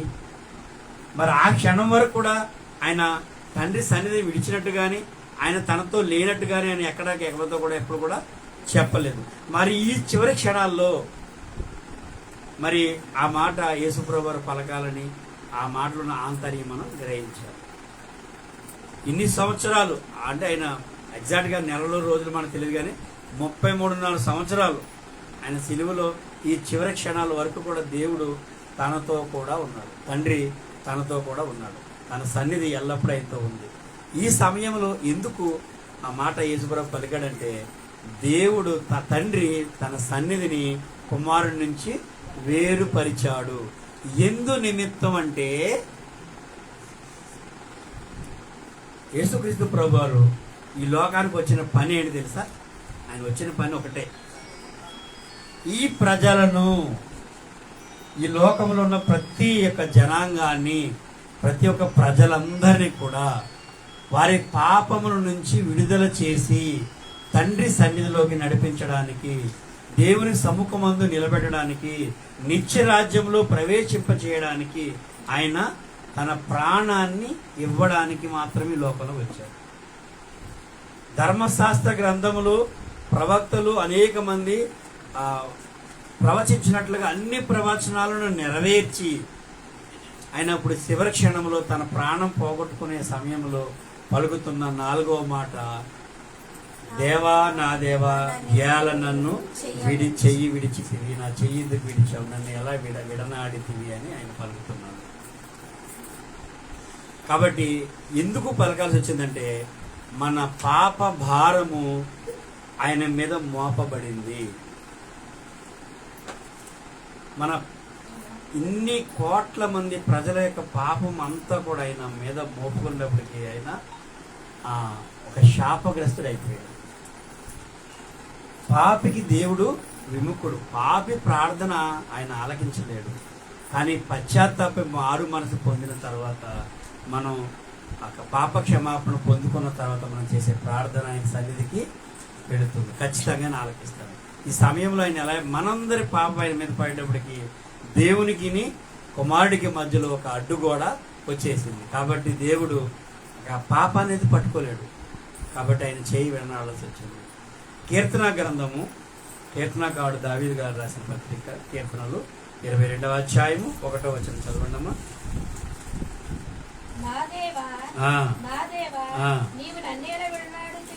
చాలు. ఇక్కడ దావీదు గారు ఏమన్నాడు? నా దేవా నా దేవా నన్ను ఎలా విడనాడితివి. ఎందుకంటే మనందరికీ తెలుసు, దావీదు దేవుని హృదయానుసారుడు. దేవుని హృదయం చెప్పున దావీదు నడుచుకున్నాడు. ఎక్కడికక్కడ దావీదు తప్పు చేసిన ఎప్పటికప్పుడు పాపక్షమాపణ పొందుకొని దాన్ని విడిచిపెట్టి మళ్ళీ ఎప్పుడు చేయలేకపోయారు. అందుకనే దేవుని నా హృదయానుసారుడని దేవుడు దావీదు కోసం చెప్పాడు. కాబట్టి దేవుడు దావీదు కూడా ఇలాంటి ఎడబాటు వచ్చింది ఆ సమయంలో. అందుకన్నాడు దావీదు ఏమన్నాడు మళ్ళీ చెప్పమ్మా. చూసావా, ఆయన సన్నిధి కోల్పోయేటప్పటికి దావీదు కూడా భయం పట్టుకుంది. ఏమైపోతాను. మరి అలాంటి అనుభూతి మనందరికి ఉందా? మనకు కూడా ఉండాలి కదా. మరి అలాంటి దావీదుకు ఉంది, యేసు ప్రభు వారికి కూడా అనుభూతి ఉంది. వాళ్ళిద్దరూ కూడా తండ్రితో ఏకమై దేవునితో మమేకమై ఉన్నారు. మరి ఈనాడు మనకి ఆ అనుభవం ఉందా? ప్రార్థన, యేసుని సందర్శన, పరమ తండ్రితో సంభాషణ. ప్రార్థన దేవునితో సందర్శన. ఆయన మనం సందర్శించి ఆయనతో మనం ముఖాముఖిగా మాట్లాడుకోవడానికి ఒక చక్కటి వేదిక. మరి ఈ రోజుల్లో మనము మరి ఇలాంటి అనుభూతిని ఆ దినాల్లో యేసు ప్రభు వారు కానీ దావీదు గారికి ఉన్న అనుభూతి మనకుందా? మన ప్రార్థనలో దేవునితో నిజంగా మనం మాట్లాడగలుగుతున్నామా? ఆ అనుభూతిని మనం చెందగలుగుతున్నామా? మన తల్లి గారు కానివ్వండి, చాలామంది ప్రవక్తలు కానీ, పాస్టర్ కానీ, నేను ఈరోజు దేవుడు నాతో చెప్పిన మాట, ఈరోజు దేవుడు నాతో మాట్లాడిన మాట అని మనం చాలాసార్లు వివరించారు. మరి వాళ్ళతో మాట్లాడుతున్న దేవుడు ఆ అనుభూతిని వాళ్ళు పొందుతున్నారు. మీరు అందరూ పొందుకోగలుగుతున్నారా? మీకు వాళ్ళకి ఏం తేడా ఉంది? పాస్టర్ల అమ్మలతోనే, ప్రవక్తలతోనే దేవుడు మాట్లాడతారు. మీతో మాట్లాడ్డా ఆ అనుభూతిని మీరు ఎందుకు పొందలేకపోతున్నారు? కొద్ది క్షణాలే దేవుడు తన చెయ్యి విడిచాడని యేసుప్రభు వారు ఆ అడబాటును తట్టుకోలేకపోతున్నాడు. అక్కడ ఇక్కడ దావీదు గారితో కొద్ది క్షణాలు ఆయన మాట్లాడలేదని, ఆయనకు ఉత్తరమే లేదని దావీదు ఆ ఎడబాటును తట్టుకోలేకపోతున్నాడు.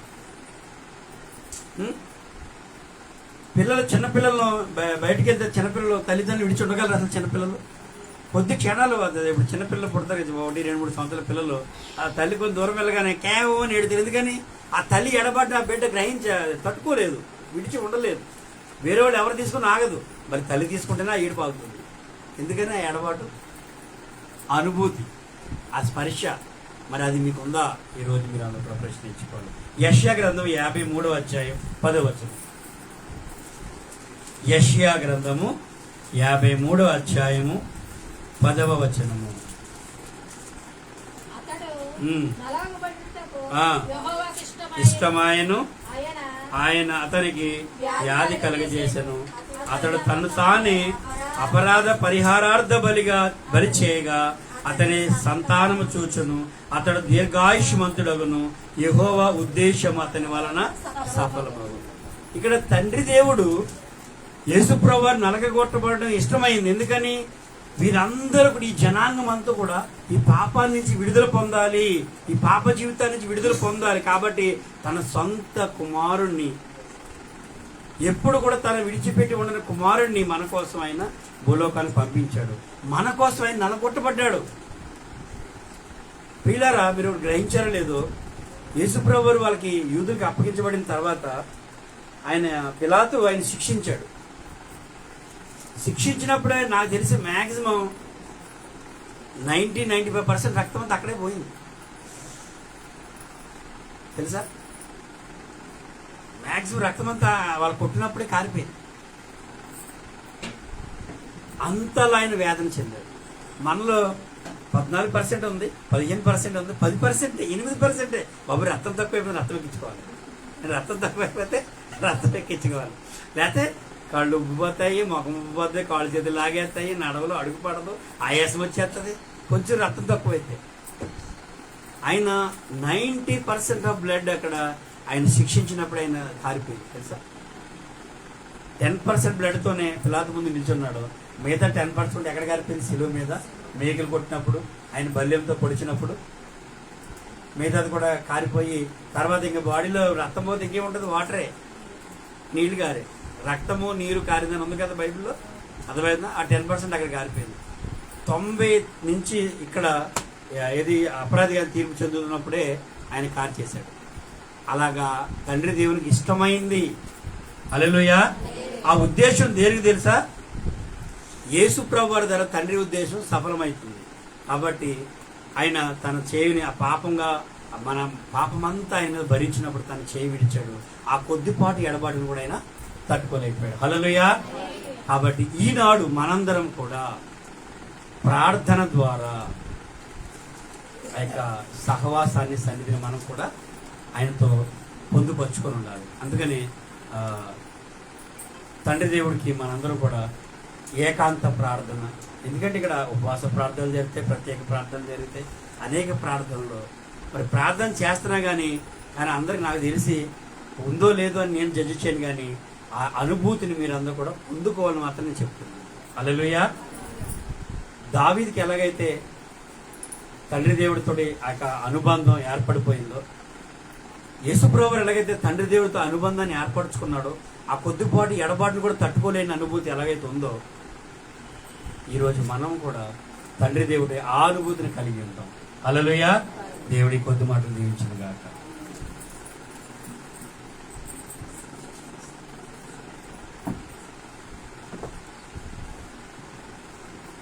మనిషి మీద పాపం ఉంటే దేవుడు మన నుండి వెళ్ళిపోతాడు. యేసు మీద మనిషి యొక్క పాపం కనిపిస్తే తండ్రి దేవుడే మాయమైపోయాడు. నువ్వు పాపంలో జీవిస్తే, నేను పాపంలో జీవిస్తే, పాపపు అలవాట్లకి మనం బానిసలం అయిపోతే మనం కోల్పోయేది ఏంటో తెలుసా? దేవుని, యేసుని. అందుకనే ప్రకటన గ్రంథంలో 3వ అధ్యాయం మనం చూస్తాం.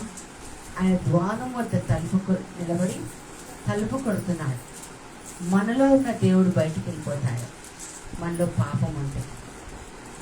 మనం ఎప్పుడన్నా ఏడ్చామా? ఏలి లేలి లమా సబక్తాని, నా దేవా నన్ను ఏల విడిచిపోతే. మనం ఏడవలే, ఆయన మీద అక్కసుతో ఉంటాం, కోపంతో ఉంటాం. కీలరా, పాపము లేకుండా జీవించడానికి మన వంతు ప్రయాసం అని చేద్దాం. అప్పుడు దేవుడు తన కృప చేత మనందరినీ నడిపిస్తాడు. ప్రైజ్లో 5వ వాక్యం చెప్పడానికి మన మధ్యలో వెరోనికా ముందుకు వస్తాడు.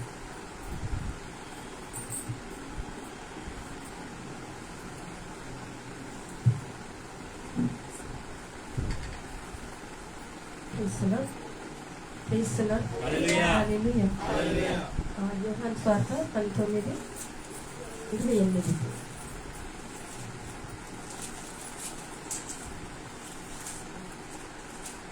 అటు తర్వాత సమస్తమును అయినప్పటికీ సమస్తమైనదని యేసు ఎరిగి, లేఖనము నెరవేరినట్లు నేను తప్పుకొనుచున్నాను.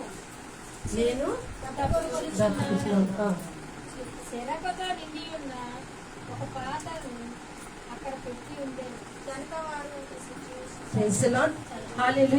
యేసు ప్రభు ఇక్కడ 5వ మాట పలుకుతుండు, నేను దప్పుకొనుచున్నాను. అంటే ద్రాహం, ఏ ద్రాహము? ప్రజల రక్షణ ద్రాహం. ఇంకా ఆత్మ ద్రాహం. ఇంకా అక్కడ వాళ్ళు అనుకున్నారు ఈయనకు ద్రాహం చేసి, అయినా ఉండొచ్చు ద్రాహం, ఎందుకంటే ఒక్క సుక్క రక్తం కూడా లేదు యేసు ప్రభు శరీరం కదా. శరీరంలో రక్తము లేదు, మొత్తం రక్తము కారిపోయింది. అయితే ఈయనకు ద్రాహము, ఎండ కదా, దెబ్బలు, ఉపవాస ప్రార్థన, ద్రాహం కలిగింది కదా అని వాళ్ళు మళ్ళీ ఎగతాళి చేస్తారు. ఏమిస్తారు? ద్రాహం అని అంటే చేతి తీసుకొచ్చి నోట్లో పెడతారు. Praise the Lord. హల్లెలూయా. ఇక్కడ దేవుడు మనకి ఏం చూపిస్తుందంటే మన ఆత్మ ద్రాహము దేవుడు ఇంకా ద్రాహంతో ఉన్నాడు. దేవుడు మన కోసం రక్తం కాచేసిండు, చనిపోతుండు, అయినా ద్రాహంతో ఉన్నాడు. ఎందుకు ఇంకా ఎవరు రక్షణ పొందలేకపోయినరా? ఇంతగా నేను నా ప్రాణం బలించిన తర్వాత కూడా నన్ను స్వీకరించకుండా రక్షణ పొందలేక ఉన్నారా? ఆత్మ కోసం నేను ద్రాహంతో ఉన్నానని దేవుడు అంటుంది. ఆత్మ కోసం మన ఆత్మ ఎలా ఉన్నది దేవుని బిడ్డలారా? ఈ 5వ వాక్యంలో మనము ధ్యానించుకున్న మనల్ని మరి మన ఆత్మ సిద్ధంగా ఉందా? యేసు ప్రభు దగ్గర తన రాజ్యంలో చేరడానికి పరిపూర్ణంగా ఉందా? ఆయన వచ్చేటప్పుడు అంట మనము శక్తి కలిగి ఉండాలంట. ఆయన ముందు నిలబడడానికి ఏం కావాలి? శక్తి కావాలి, పరిశుద్ధంగా ఉండాలి, దీనత కలిగి ఉండాలి. ఈ ద్రాహము దేవుడు అడుగుతుండు. నేను వచ్చినప్పుడు నా ప్రజలు నాతో వస్తారని. మన ఆత్మ కోసం ద్రాహము కలిగి ఉన్నాడు యేసు ప్రభు. మరి ఆ ద్రాహముతో ప్రభు పలుకుతుంది. ఏడ్చిండు, కల్వరి పైన ఎంత దుఃఖముతో అన్నాడు ఆ మాట. నేను ద్రాహంతో అన్నాడు. ఆ ద్రాహము తీర్చడానికి మనము సిద్ధంగా ఉన్నామా? దేవుని బిడ్డలారా, మన ఆత్మని మనం సరి చేసుకుందామా? ఇంకా ఏమైనా మలినత ఉన్నదా మన యుద్ధంలో? మన ఆత్మ సరిగా లేక ఉన్నదా? ఎక్కడిగా ప్రతిసారి మనము పాల్గొంటూనే ఉన్నాము, దేవుని ఆజ్ఞని పాటిస్తూనే ఉన్నాము, వస్తూనే ఉన్నాము, వింటూనే ఉన్నాము, మళ్ళీ మనం దేవునికి దూరం ఉన్నామా? ఇంత చేసి కూడా దేవుడు అంటుండే నేను ద్రాహంతో. ఒక్క చూడండి, ఒక్క గ్లాసులో పరిశుద్ధ ఒక నీళ్ళు ఉంటే అంటే ఏదైనా పడ్డదు. ఒక మల్లెపూ అది ఉంది, గంపు ఉన్నది, అందులో ఎంత మల్లెపూ వాసన ఎట్లా ఉంటుంది కదా, ఎంత బాగుంటుంది కదా.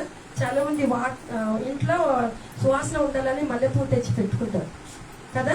Praise the lord. మరి ఏదైనా అది ఫ్రెషనర్ కొడతారు కదా, మల్లెపూది తీసుకుంటారు, మంచి వాసన ఉండాలని. ఆ మల్లెపువ్వు గంపల ఒక ఎలుక చనిపోయింది అనుకో, ఏమవుతుంది కదా. మనం ఎన్ని మంచి కార్యాలు చేసినా కూడా, ఒక్క తప్పు ఉన్నా కూడా అన్ని మంచి కార్యాలు వ్యర్థమైపోతాయి. అందుకే మనం మంచి కార్యాలు చేసినప్పుడు పరలోకంలో ఒక ఇటుక కట్టబడుతుంది. ఈమె ఈ మంచి కార్యం చేసిందని ఒక ఇటుకతో మన ఇల్లు కడతాడు కదా దేవుడు. చెప్పిండు కదా శిష్యులతో, మీకోసము నేను ఇల్లు సిద్ధము చేయడానికి వెళ్తున్నాను, మళ్ళీ వచ్చి నేను మిమ్మల్ని తీసుకుపోతానని. వచ్చి ఆయన తీసుకుపోయినప్పుడు మన ఇంట్లో మనకు వెళ్తాడు. అయితే మన ఇల్లు ఈ మంచి కార్యాలతో మన ఇల్లు కట్టబడుతుంది అలా, అవునా కదా? అయితే ఒక మంచి పని చేస్తే ఒక ఇటుక అక్కడ ఆ ఇంట్లో కట్టబడుతుంది. అయితే ఒక్క తప్పు పని చేస్తే, మంచి పనులతో ఒక ఇటుక కడుతున్నాం, ఒక్క తప్పు చేస్తే మొత్తం కాదు 2 ఇటుకలు పడిపోతుంది. నువ్వు చేసిన దానికి డబల్ పడిపోతుంది. మళ్ళీ నువ్వు చేస్తావు, మళ్ళీ 2 పడిపోతుంది తప్పు చేసినప్పుడు. అలాగా మనము తప్పు చేసి మనము పడిపోవద్దు, దేవుడికి దూరము కావద్దని దేవుడు అంటుండు. నేను ద్రప్పిక కలిగి ఉన్నాను, నా ద్రాహంతో ఉన్నానని ప్రభు అంటుండు. మరి మన ఆత్మ కోసము ద్రాహంతో ఉన్నాడు యేసయ్య. మన ఆత్మని దేవుడికి సమర్పిద్దామా, పూర్తిగా సమర్పిద్దామా? దేవుడు అంటుంది. చాలా మంది నేను చూస్తాను, చాలా సంఘంలో నేను ప్రార్థనకి వెళ్తా కదా, మా ప్రార్థన గదిలో కూడా ప్రార్థన వర్షిప్ చేసేటప్పుడు పాటలు పాడతారు, బుక్ చూస్తారు, పాటలు పాడతారు, పెద్దవాళ్ళతో పాడతారు. కానీ వాళ్ళ హృదయం ఎక్కడ ఉంటది? మనసు ఎక్కడో ఉంటది, వాళ్ళ హృదయం ఎక్కడో ఉంటది. అందుకే దేవుని వాక్యం ఏం సెలవిస్తుంది? యోహాను సువార్త 4వ అధ్యాయము 23-24 కొత్త తీయద్దు అని తర్వాత చూసుకోండి. అక్కడ ఏమున్నది? ఆత్మతో ఆరాధించే బిడ్డలు నాకు కావాలి, ఆత్మీయ ఆరాధకులు నాకు కావాలని అంటారు. మరి మన ఆత్మతో మనం దేవుని ఆరాధిస్తున్నామా? ఆత్మతో మనము దేవుని ప్రేమిస్తున్నామా? ఆత్మతో మనము దేవుణ్ణి కొలుస్తున్నామా? దేవుణ్ణి ఆత్మతో ఉన్నామా? లే మన ఆత్మ దేవునికి దూరంగా ఉన్నదా? దేవుడు అంటుండు, ఒక్క గొర్రె పిల్లైనా తప్పిపోతే దేవునికి చాలా దుఃఖము. ఆ ఒక్క గొర్రె పిల్ల కోసము దేవుడు వెతికి వస్తాడు. ఆ తప్పిపోయిన గొర్రెల్లో మనం ఉన్నామా? మనల్ని మనం పరీక్షించుకున్నాం. దేవుడు ప్రియ బిడ్డలారా, ఈ 5వ వాక్యంలో దేవుడు మా చెప్పింది, నేను దప్పికతో ఉన్నాను. ఆ దప్పిక ఎవరి కోసం? నీకోసమా? నీకోసమా? నీకోసమా? నీకోసమా? పరీక్షించుకుందాం మనల్ని. మన ఆత్మ సిద్ధంగా ఉందా? పరిపూర్ణంగా ఉన్నదా? దేవుని తప్పిక ఉన్నారని అంటుడు. మరి నా ఆత్మ కోసం తప్పిగా ఉన్నాడా దేవుడు? ప్రభు నన్ను నేను నీకు సమర్పించుకుంటున్నాను, నా ఆత్మ నీకు సమర్పిస్తాను, నా ఆత్మని నీకు నీ చేతులు అప్పగిస్తాను. యేసు ప్రభు చనిపోయినప్పుడు ఏం చేసిండు? తన తండ్రికి ఆత్మను, ఇదిగో తండ్రి నా ఆత్మని నీ చేతికి నేను అప్పగిస్తానని. ప్రతిరోజు మన ఆత్మ కూడా దేవుని చేతులు అప్పగించాలి. దేవుని ప్రియ బిడ్డలారా, ప్రతిరోజు మనం దినమంతా ఏదో ఒకటి కోపం జరుగుతుంది, అవునా కదా? ఏదో ఒకటి జరిగిపోతుంది, ఏదో ఒకటి నోట్లో వచ్చేస్తుంది. కానీ రాత్రి నిద్రపోయిన ఒక ముందే మనము దేవునితో ప్రార్థన చేసి మన ఆత్మను దేవునికి సమర్పించుకోవాలి. ప్రభా, ఈ రోజంతా కాపాడినో, మరి ఏదైనా తప్పు జరిగితే నన్ను క్షమించు, నా ఆత్మని స్వీకరించు. ఎందుకంటే ఆ రాత్రి నిద్రలో కూడా ఒకవేళ నా ప్రాణం పోయిందంటే నా ఆత్మ నీకు దూరంగా ఉండొద్దు. Praise the lord. నా ఆత్మ నీ సన్నిధికే చేరాలి ప్రభు, నా ఆత్మని నీకు సమర్పిస్తున్నానని మన ఆత్మ దేవునికి సమర్పించాలి. మరి ఈ 5వ వచనంలో, 5వ వాక్యంలో ఏదైనా మనలో ఆత్మలో మనం సిద్ధంగా లేకుండా ఉంటే ఈ సమయంలో మనల్ని మనము సరి చేసుకుందాము. మన ఆత్మ పూర్తిగా దేవుని సమర్పించి, ప్రభు నీలో నేను పూర్తిగా ఉండాలి అని మనకి మనం దేవుని సమర్పిస్తున్నాం. Praise the lord. Praise the Lord. రాముతో ఉన్నానయ్యా, నా హృదయము తెరిచానయ్యా, రాముతో ఉన్నానయ్యా, నా హృదయము తెరిచానయ్యా, రావయ్యా నా యేసయ్యా, రావయ్యా నా యేసయ్యా, నింపుము నాలో నీ ఆత్మను, నింపుము నాలో నీ ఆత్మను, దాహముతో ఉన్నానయ్యా, నా హృదయము తెరిచానయ్యా, దాహముతో ఉన్నానయ్యా, నా హృదయము తెరిచానయ్యా. Praise the lord. మనుషులకి చాలా దాహాలు ఉన్నాయి. ధన దాహం ఉంది కదా, మోహపు దాహం ఉంది, శరీర దాహం, కోరికలు, పదవి దాహం ఉంది కదా, ప్రతీకార దాహాలు ఉన్నాయి, చాలా దాహాలు ఉన్నాయి. అది తీసుకునేంత వరకు వాళ్ళు నిద్రపోరు అసలు. కానీ యేసేకు ఒక దాహమే ఉంది. దుర్మార్గుడు నశించడం కూడా ఆయనకి ఇష్టం లేని దాహం. వాళ్ళ కోసం వెతికిడు, తప్పిపోయిన వాడిని వెతికి రక్షించే దాహం కదా. మనలో చాలా మంది ఏ దాహం కలిగి ఉన్నాం కదా. మనం 3 గంటల వరకు ప్రార్థన అనుకున్నాం, కానీ కొంతమంది వాచ్యం చేస్తున్నారు, కొంతమంది యవ్వనస్తులు ఇటువంటి తిరుగుతున్నారు కదా. ఏ దాహం ఉంది వాళ్ళకి? మనకి ఏ దాహం ఉంది? కనీసం శుభ శుక్రవారం రోజన్న మన దాహాల పక్క పెట్టి యేసయ్య దాహం తీర్చడానికి ఈ పాట రాసినప్పుడు దాహంతో ఉన్నానయ్యా. మేము కార్లో వెళ్తూ ఉన్నాం, ఏమంతా చాలా అలసిపోయాం. నిజంగా మంచినీళ్ళు లేవు మాకు, చాలా. ఒక దగ్గర ఆగిపోయాం, ఎటెల్లాలో తెలియని పరిస్థితి. దైవజనుడు చెప్పాడు, మనం దేవుని స్తుతిస్తాం. అప్పుడు నా నోటి నుంచి వచ్చిన మాట, దాహంగా ఉన్నానయ్యా.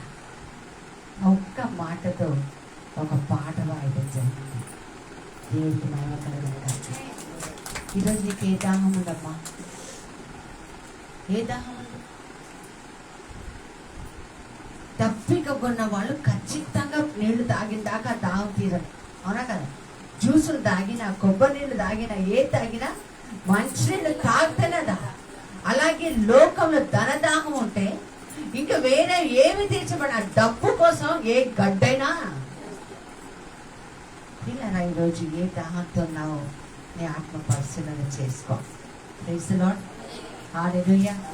ప్రసంగి గ్రంథం, అది సామెతల గ్రంథం 7వ అధ్యాయం 4వ వచనం చదువుదాం.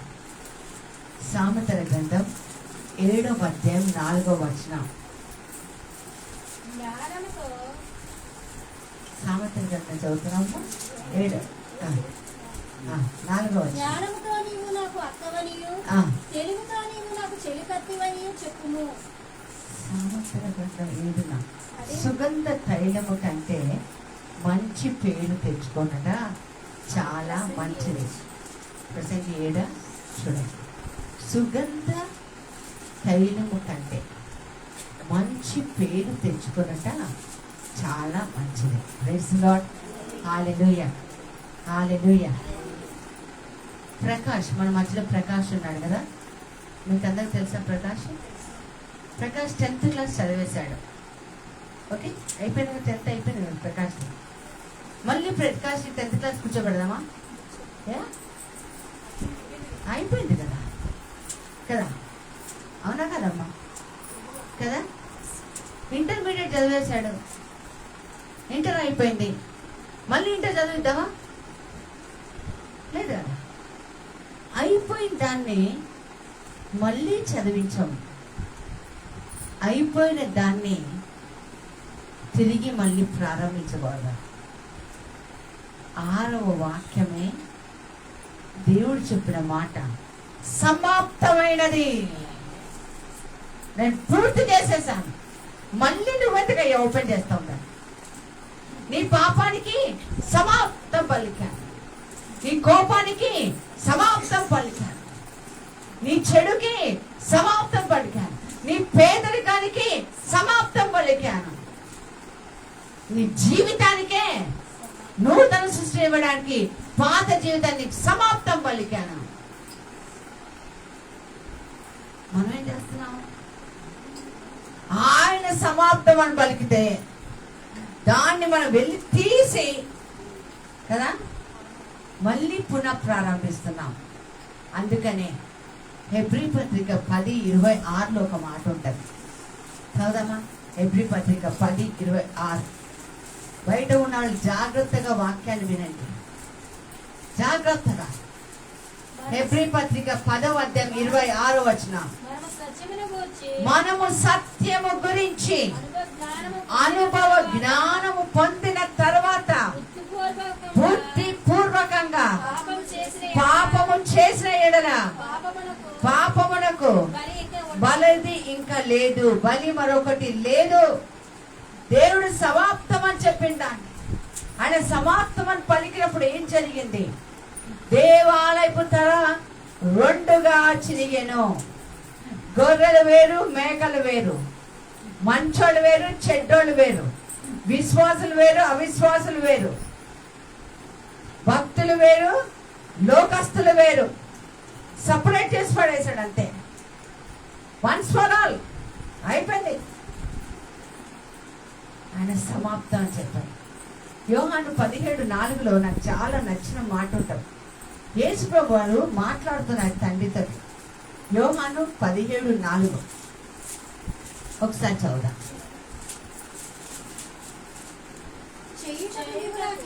చేయుటకు నీవు నాకు ఇచ్చిన పనిని నేను సంపూర్ణముగా నెరవేర్చాను, భూమి మీద నేను మహిమపరిచాను. నాకు ఒక ప్రశ్న ఈరోజు ఈ వాక్యం చదివితే వచ్చింది. ఇప్పుడే చదువుతున్నాను, ఇప్పుడే రాసుకున్నాను. ఎందుకు యోహాను 17:4 చదవమంటే వెరోనిక వాక్యం చెప్తుంది, చదివాను ఇప్పుడే. ఇక్కడ ఒక మాట వచ్చింది. యేసు ప్రభువు చెప్తున్నాడు, నీవు నాకు ఇచ్చిన పనిని పూర్తి చేసేసాను, పూర్తి చేసి నీకు మహిమ చేశాను. దేవుడు మనకి పని ఇచ్చాడా? ఇచ్చాడా లేదా? మనం పూర్తి చేస్తున్నామా? ఎక్కడ ఆపాం? ఎక్కడ మధ్యలో బ్రేక్ వేసాం? When God gave work, He finished. పూర్తి చేసేసి సమాప్తం చెప్పాడు. తండ్రి ఇచ్చిన పనికి సమాప్తం చెప్పాడు. తండ్రి చిత్తాన్ని నెరవేర్చి సమాప్తం చెప్పాడు. వెళ్ళు, ఈ లోకంలోకి వెళ్ళు, ఇలా జీవించు అని చెప్పాడు. ఇంతమందిని ఎన్నుకో, వాళ్ళతో పాటు కలిసి పరిచర్య చేయి. ప్రైజ్ ది లార్డ్, హల్లెలూయా. సిలువ మరణంకి వెళ్ళు, గొల్గొతా కొండపైన నిన్ను వేలాడదీస్తారు, వెళ్ళు చెప్పాడు. అన్ని చేసి సమాప్తం పలికాడు. మధ్యలో ఎక్కడైనా ఆపాడా? మధ్యలో ఏదైనా డిస్కషన్, కొద్దిగా టైం కావాలి, నాకు స్పేస్ కావాలన్నాడా? నా చెప్పాడు. పంపించేటప్పుడే చెప్పాడు, ఎక్కువ రోజులు ఉంటామేమో అనుకోకు, మనుషులకైతే 70-80 ఏళ్ళు ఇస్తాను, కానీ నీకు మాత్రం 33.5 సంవత్సరాలే అన్నాడు. అందులో 30 సంవత్సరాలు ఎవరు కనిపించకన్నాడు.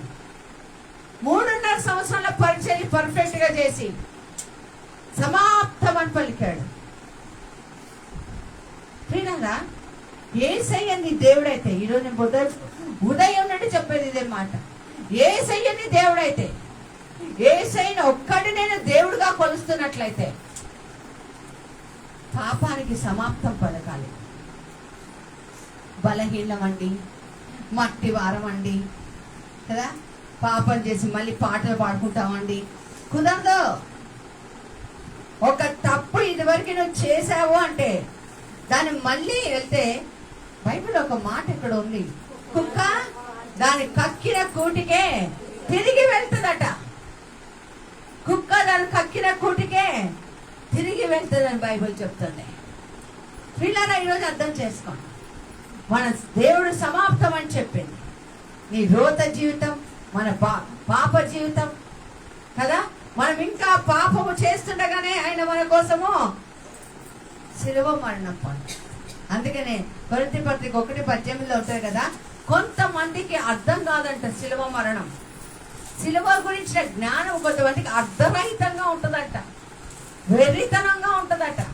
కానీ మనకి శిలువ గురించిన వార్త నశించుచున్న వారికి వెర్రితనంగా ఉండదు, కానీ రక్షించబడిన మనకి దేవుడి శక్తి అయి ఉన్నది. గట్టిగా చెప్పలు కొడదాం, ప్రైజ్ ది లార్డ్. అది శక్తి. నేను మళ్ళీ వెళ్ళలేను. సౌలుని పౌలుగా మార్చిన తర్వాత పౌలు సౌలుగా వెళ్ళాడా? మరి మనం ఎందుకు వెళ్తున్నాం? బాప్తిజం రోజు మనం ఎన్నో మాటలు, ఎన్నో కథలు చెప్పేస్తుంటాం దేవుడికి కదా, ఎంతో పశ్చాత్తాపడతాం, ఎంతో ఎమోషనల్ అయిపోతాం. పిల్లరా, శరీరాన్ని జయించి ఆత్మతో జీవించడానికి నీవు పాత జీవితానికి సమాప్తం పలకాలి. అందుకే ఏమన్నాడు?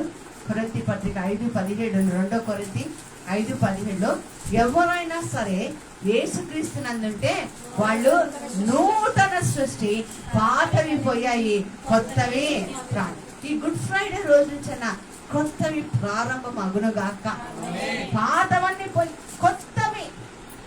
మందిరానికి ముందుగా వచ్చి కూర్చోటం, ప్రార్థనలో ఏకీభవించటం, పాడిన వాళ్ళే పాడటం కాదు, వాక్యం చెప్పిన వాళ్ళు చదివే వాళ్ళే చదవటం కాదు. యవ్వనస్తులు చాలా మంది ఉన్నారు, పుట్టగొడుగుల్లాగా పెరుగుతున్నారు.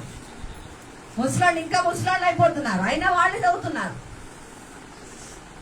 ఏమైతుంది? పాతవి గతించి కొత్తవి ప్రారంభమవ్వాలి. కొత్త అవుట్ స్టాండింగ్ క్రిస్టియన్స్ అంటారు కొంతమందిని. ఎప్పుడు చూడు బయటే ఉంటారు, లోపలికి రమ్మన్నా రాదు. ఇన్సైడ్ క్రిస్టియన్గా అయిపోవాలి. అలా పిట్టగోడ మీద కూర్చున్నాడు లాజరు కదా, తర్వాత చచ్చిపోయాడు. మార్తమ్మ మరియమ్మల ప్రేమ మీద లాజర్ని ఏం చేశాడు? దేవుడు తిరిగి బ్రతికించాడు. అవుట్ సైడ్ క్రిస్టియన్ కాస్త బైబిల్ చెప్తుంది, 1-2 మార్లు రాయబడింది, ఎక్కడ యేసై వెళ్తుంటే అక్కడ పక్కనే ఉన్నాడట. ఈ గుడ్ ఫ్రైడే రోజున పక్కన ఉందామా? ఆయన సల్మాప్తం పలికిన దానికి మనం ఎందుకు ప్రారంభించాలి? మన సంఘంలోనే ఎవరికో ఒక కష్టం వచ్చి, ఒక బలహీన సమయంలో ఒక తప్పుడు జీవితం జీవించి ఉన్నారు. మనకు తెలుసు అది, కానీ దేవుడే క్షమించాడు. దేవుడే క్షమించి వాళ్ళకి జీవితాన్ని ఇచ్చాడు. నువ్వెవరు వాళ్ళని పాయింట్అవుట్ చేయడానికి? అర్థమైందా? దేవుడి సమాప్తం అని పలికింది, మనమెవరు ప్రారంభించడానికి? 7 దయ్యాలు పట్టిన మగ్దలిన మరియనే మొదటి శిక్షురాలయ్యింది. చాలా మంది మనం ఉన్నామండి, దేవుడు వాళ్ళ జీవితంలో క్లోజ్ చేసేది మనమే ఎదుగుతూ ఉంటాం. మనం మర్చిపోతాం మనం చేసే తప్పులు, కానీ మనం గుర్తు చేయడానికి చాలా మంది ఉంటారు, మన పక్కనే ఉంటారు. విన్నారా? God closed. నాకెందుకు ఒక వాక్యం బాగా గుర్తొస్తుంది, దేవుడు మూసేసింది నువ్వు తెరవకు, దేవుడు తెలిసింది ఎవడు ముయ్యలేడు. ఆమేన్, హల్లెలూయా. సమాప్తం పలుకుదామా కదా? వెరణికతో పాట పాడించుకుంటాం, బాగా పాడుతుంది. అయ్యాన కోసం కల్వరిలో కన్నీరును కార్చితివా, అయ్యాన కోసం కల్వరిలో కన్నీరును కార్చితివా, నశించిపోయి పాపి కొరకు సిలువను మోసితివా, అయ్యా వందనమయ్యా, అయ్యా వందనమయ్యా. చేతుల పైకి చెప్తామా? అయ్యా వందనమయ్యా, యేసు వందనమయ్యా, అయ్యా నా కోసం కల్వరిలో కన్నీరును కార్చితివా, అయ్యా నా కోసం కల్వరిలో కన్నీరును కార్చితివా, అనాథనేను కాదని సిలువపై నాతో చెప్పుటకు ఒంటరిగా ఉన్న మరియను యేసు యోహానుకు అప్పగించితిని, అయ్యా వందనమయ్యా, యేసు వందనమయ్యా. చేతుల పైకి చెప్తాం, అయ్యా వందనమయ్యా, యేసు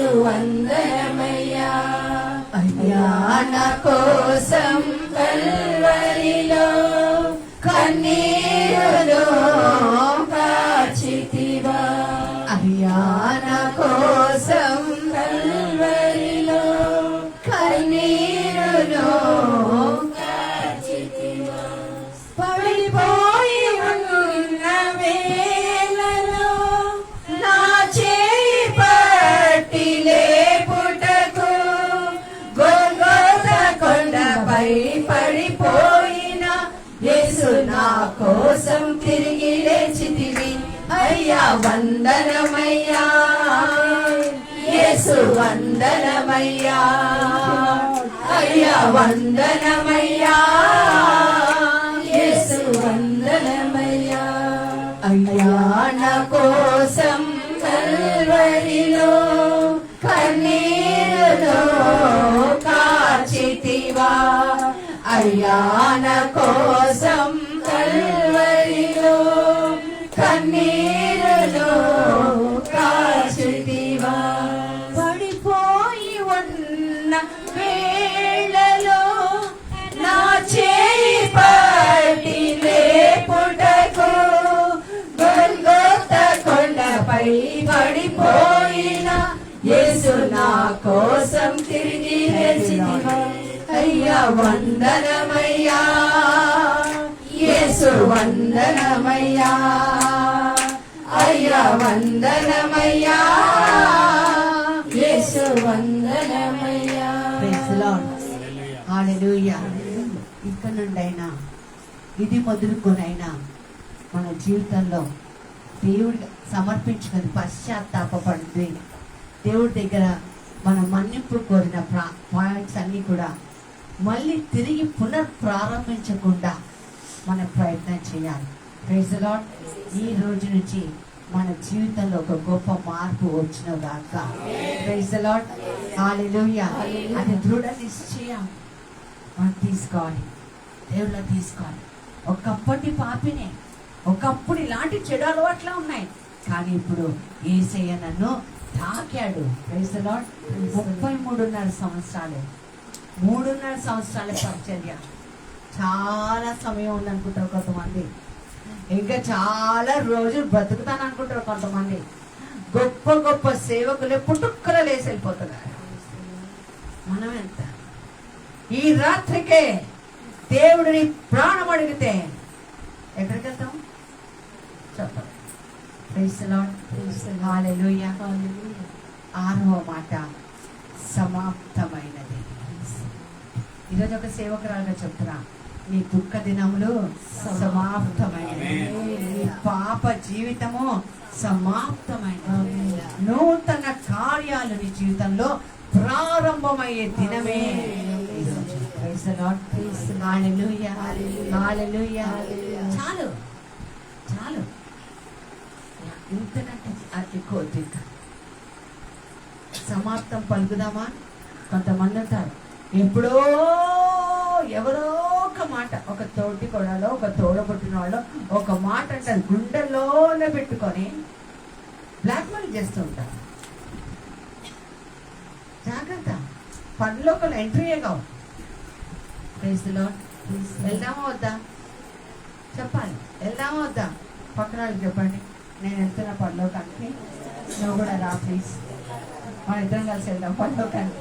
పక్కనకి చెప్పాడు, మా పక్కకి చెప్పాడు, వెళ్దాం సౌలు, మన ఇద్దరం కలిసి వెళ్దాం. సౌలు నువ్వు కూడా రా నాతో పాటు, నిన్ను తీసుకెళ్తాను నేనైతే. Praise the Lord. Hallelujah. Hallelujah. Hallelujah. అజయ్ని కూడా తీసుకెళ్ళి వెళ్దాం పరలోకానికి. Praise the Lord. Hallelujah. Hallelujah. దేవుడు మనకి ధైర్యం ఇచ్చినగా. Praise the lord. ఎందుకు వెళ్ళాలో తెలుసా పరలోకానికి? యేసు ప్రభు మాట్లాడిన ఆఖరి మాట చాలా శక్తిగల మాట, ఆలోచింపచేసే మాట. ఏంటది? ఆలోచింపచేసే మాట. ఏంటో తెలుసా మాట? నా ఆత్మ నీ చేతికి, ఇంకెవరికి ఇయ్యను బాబోయ్, నీ చేతికే ఇస్తా. ఎందుకంటే నువ్వే నా ఆత్మకు ఓనర్. ఆమేన్. నీ ఆత్మకు ఓనర్ ఎవరు? ఎవరిని నువ్వు ఓనర్గా చేసుకుంటే వాళ్ళు నీకు ఓనర్. దేవుడిని చేసుకుంటే దేవుడికి ఓనర్. దెయ్యాన్ని చేసుకుంటే, ఇప్పుడు నాకు సమాధానం చెప్పండి, నీ ఓనర్ ఎవరు? నీ ఆత్మకు ఓనర్ ఎవరు? గట్టిగా చెప్తామా? హల్లెలూయా. ఆయనకి మన ఆత్మని ఇద్దాం. క్యాన్సర్ వచ్చి చచ్చిపోయామా? రోడ్ యాక్సిడెంట్ లో చచ్చిపోయామా? గుండె ఆగి చచ్చిపోయామా? పక్షవాతం వచ్చి చచ్చిపోయామా? కరోనా వచ్చి చచ్చిపోయామా? కూర్చొని గబుక్కుని చచ్చామా? అవన్నీ different reason for our death, what ever it might be. కారణం ఏదైనా కావచ్చు. చిన్న వయసులో చచ్చిపోయామా? పెద్ద వయసులో చచ్చిపోయామా, ప్రసంగం చెప్తూ చచ్చిపోయామా, అన్ని వేస్ట్. చచ్చిపోయిన తర్వాత ఆత్మను ఎవరికి ఇవ్వాలి? గట్టిగా యేసయ్య నేర్పించాడు. ఇంకా వెళ్ళిపోతున్నాడు. He was breathing his last. ఆఖరి కొన ఊపిరిలో ఉన్నాడు. అంతే, ఇమీడియట్ గా అర్జెంట్ గా పనిచేశాడు. ఇక అప్పుడు యేసు గొప్ప శబ్దముతో నా ఆత్మను నీ చేతికి అప్పగిస్తున్నాను డాడీ. నువ్వు నాకు ఇచ్చిన పని పూర్తి చేశాను. నీ నోటి నుంచి శబాష్ అని మాట విన్నాను అని అలాగ చెప్పి ప్రాణము విడిచెను. కళ్ళు మూసుకో ఒక్కసారి. నీ ఆత్మ ఇక్కడ తిరుగుతుంది.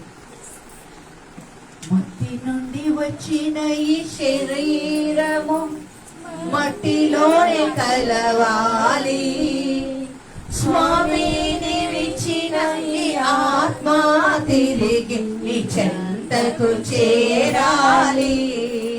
స్వామిని విచ్చిన ఈ ఆత్మ తిరిగి నీ చెంతకు చేరాలి.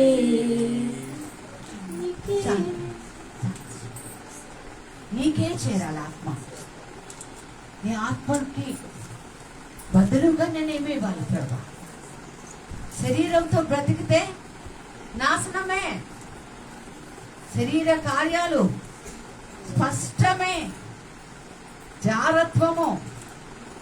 దేవుడు చెప్తున్నాడు, కళ్ళు మూసుకొని జీవితాన్ని సమర్పించుకో.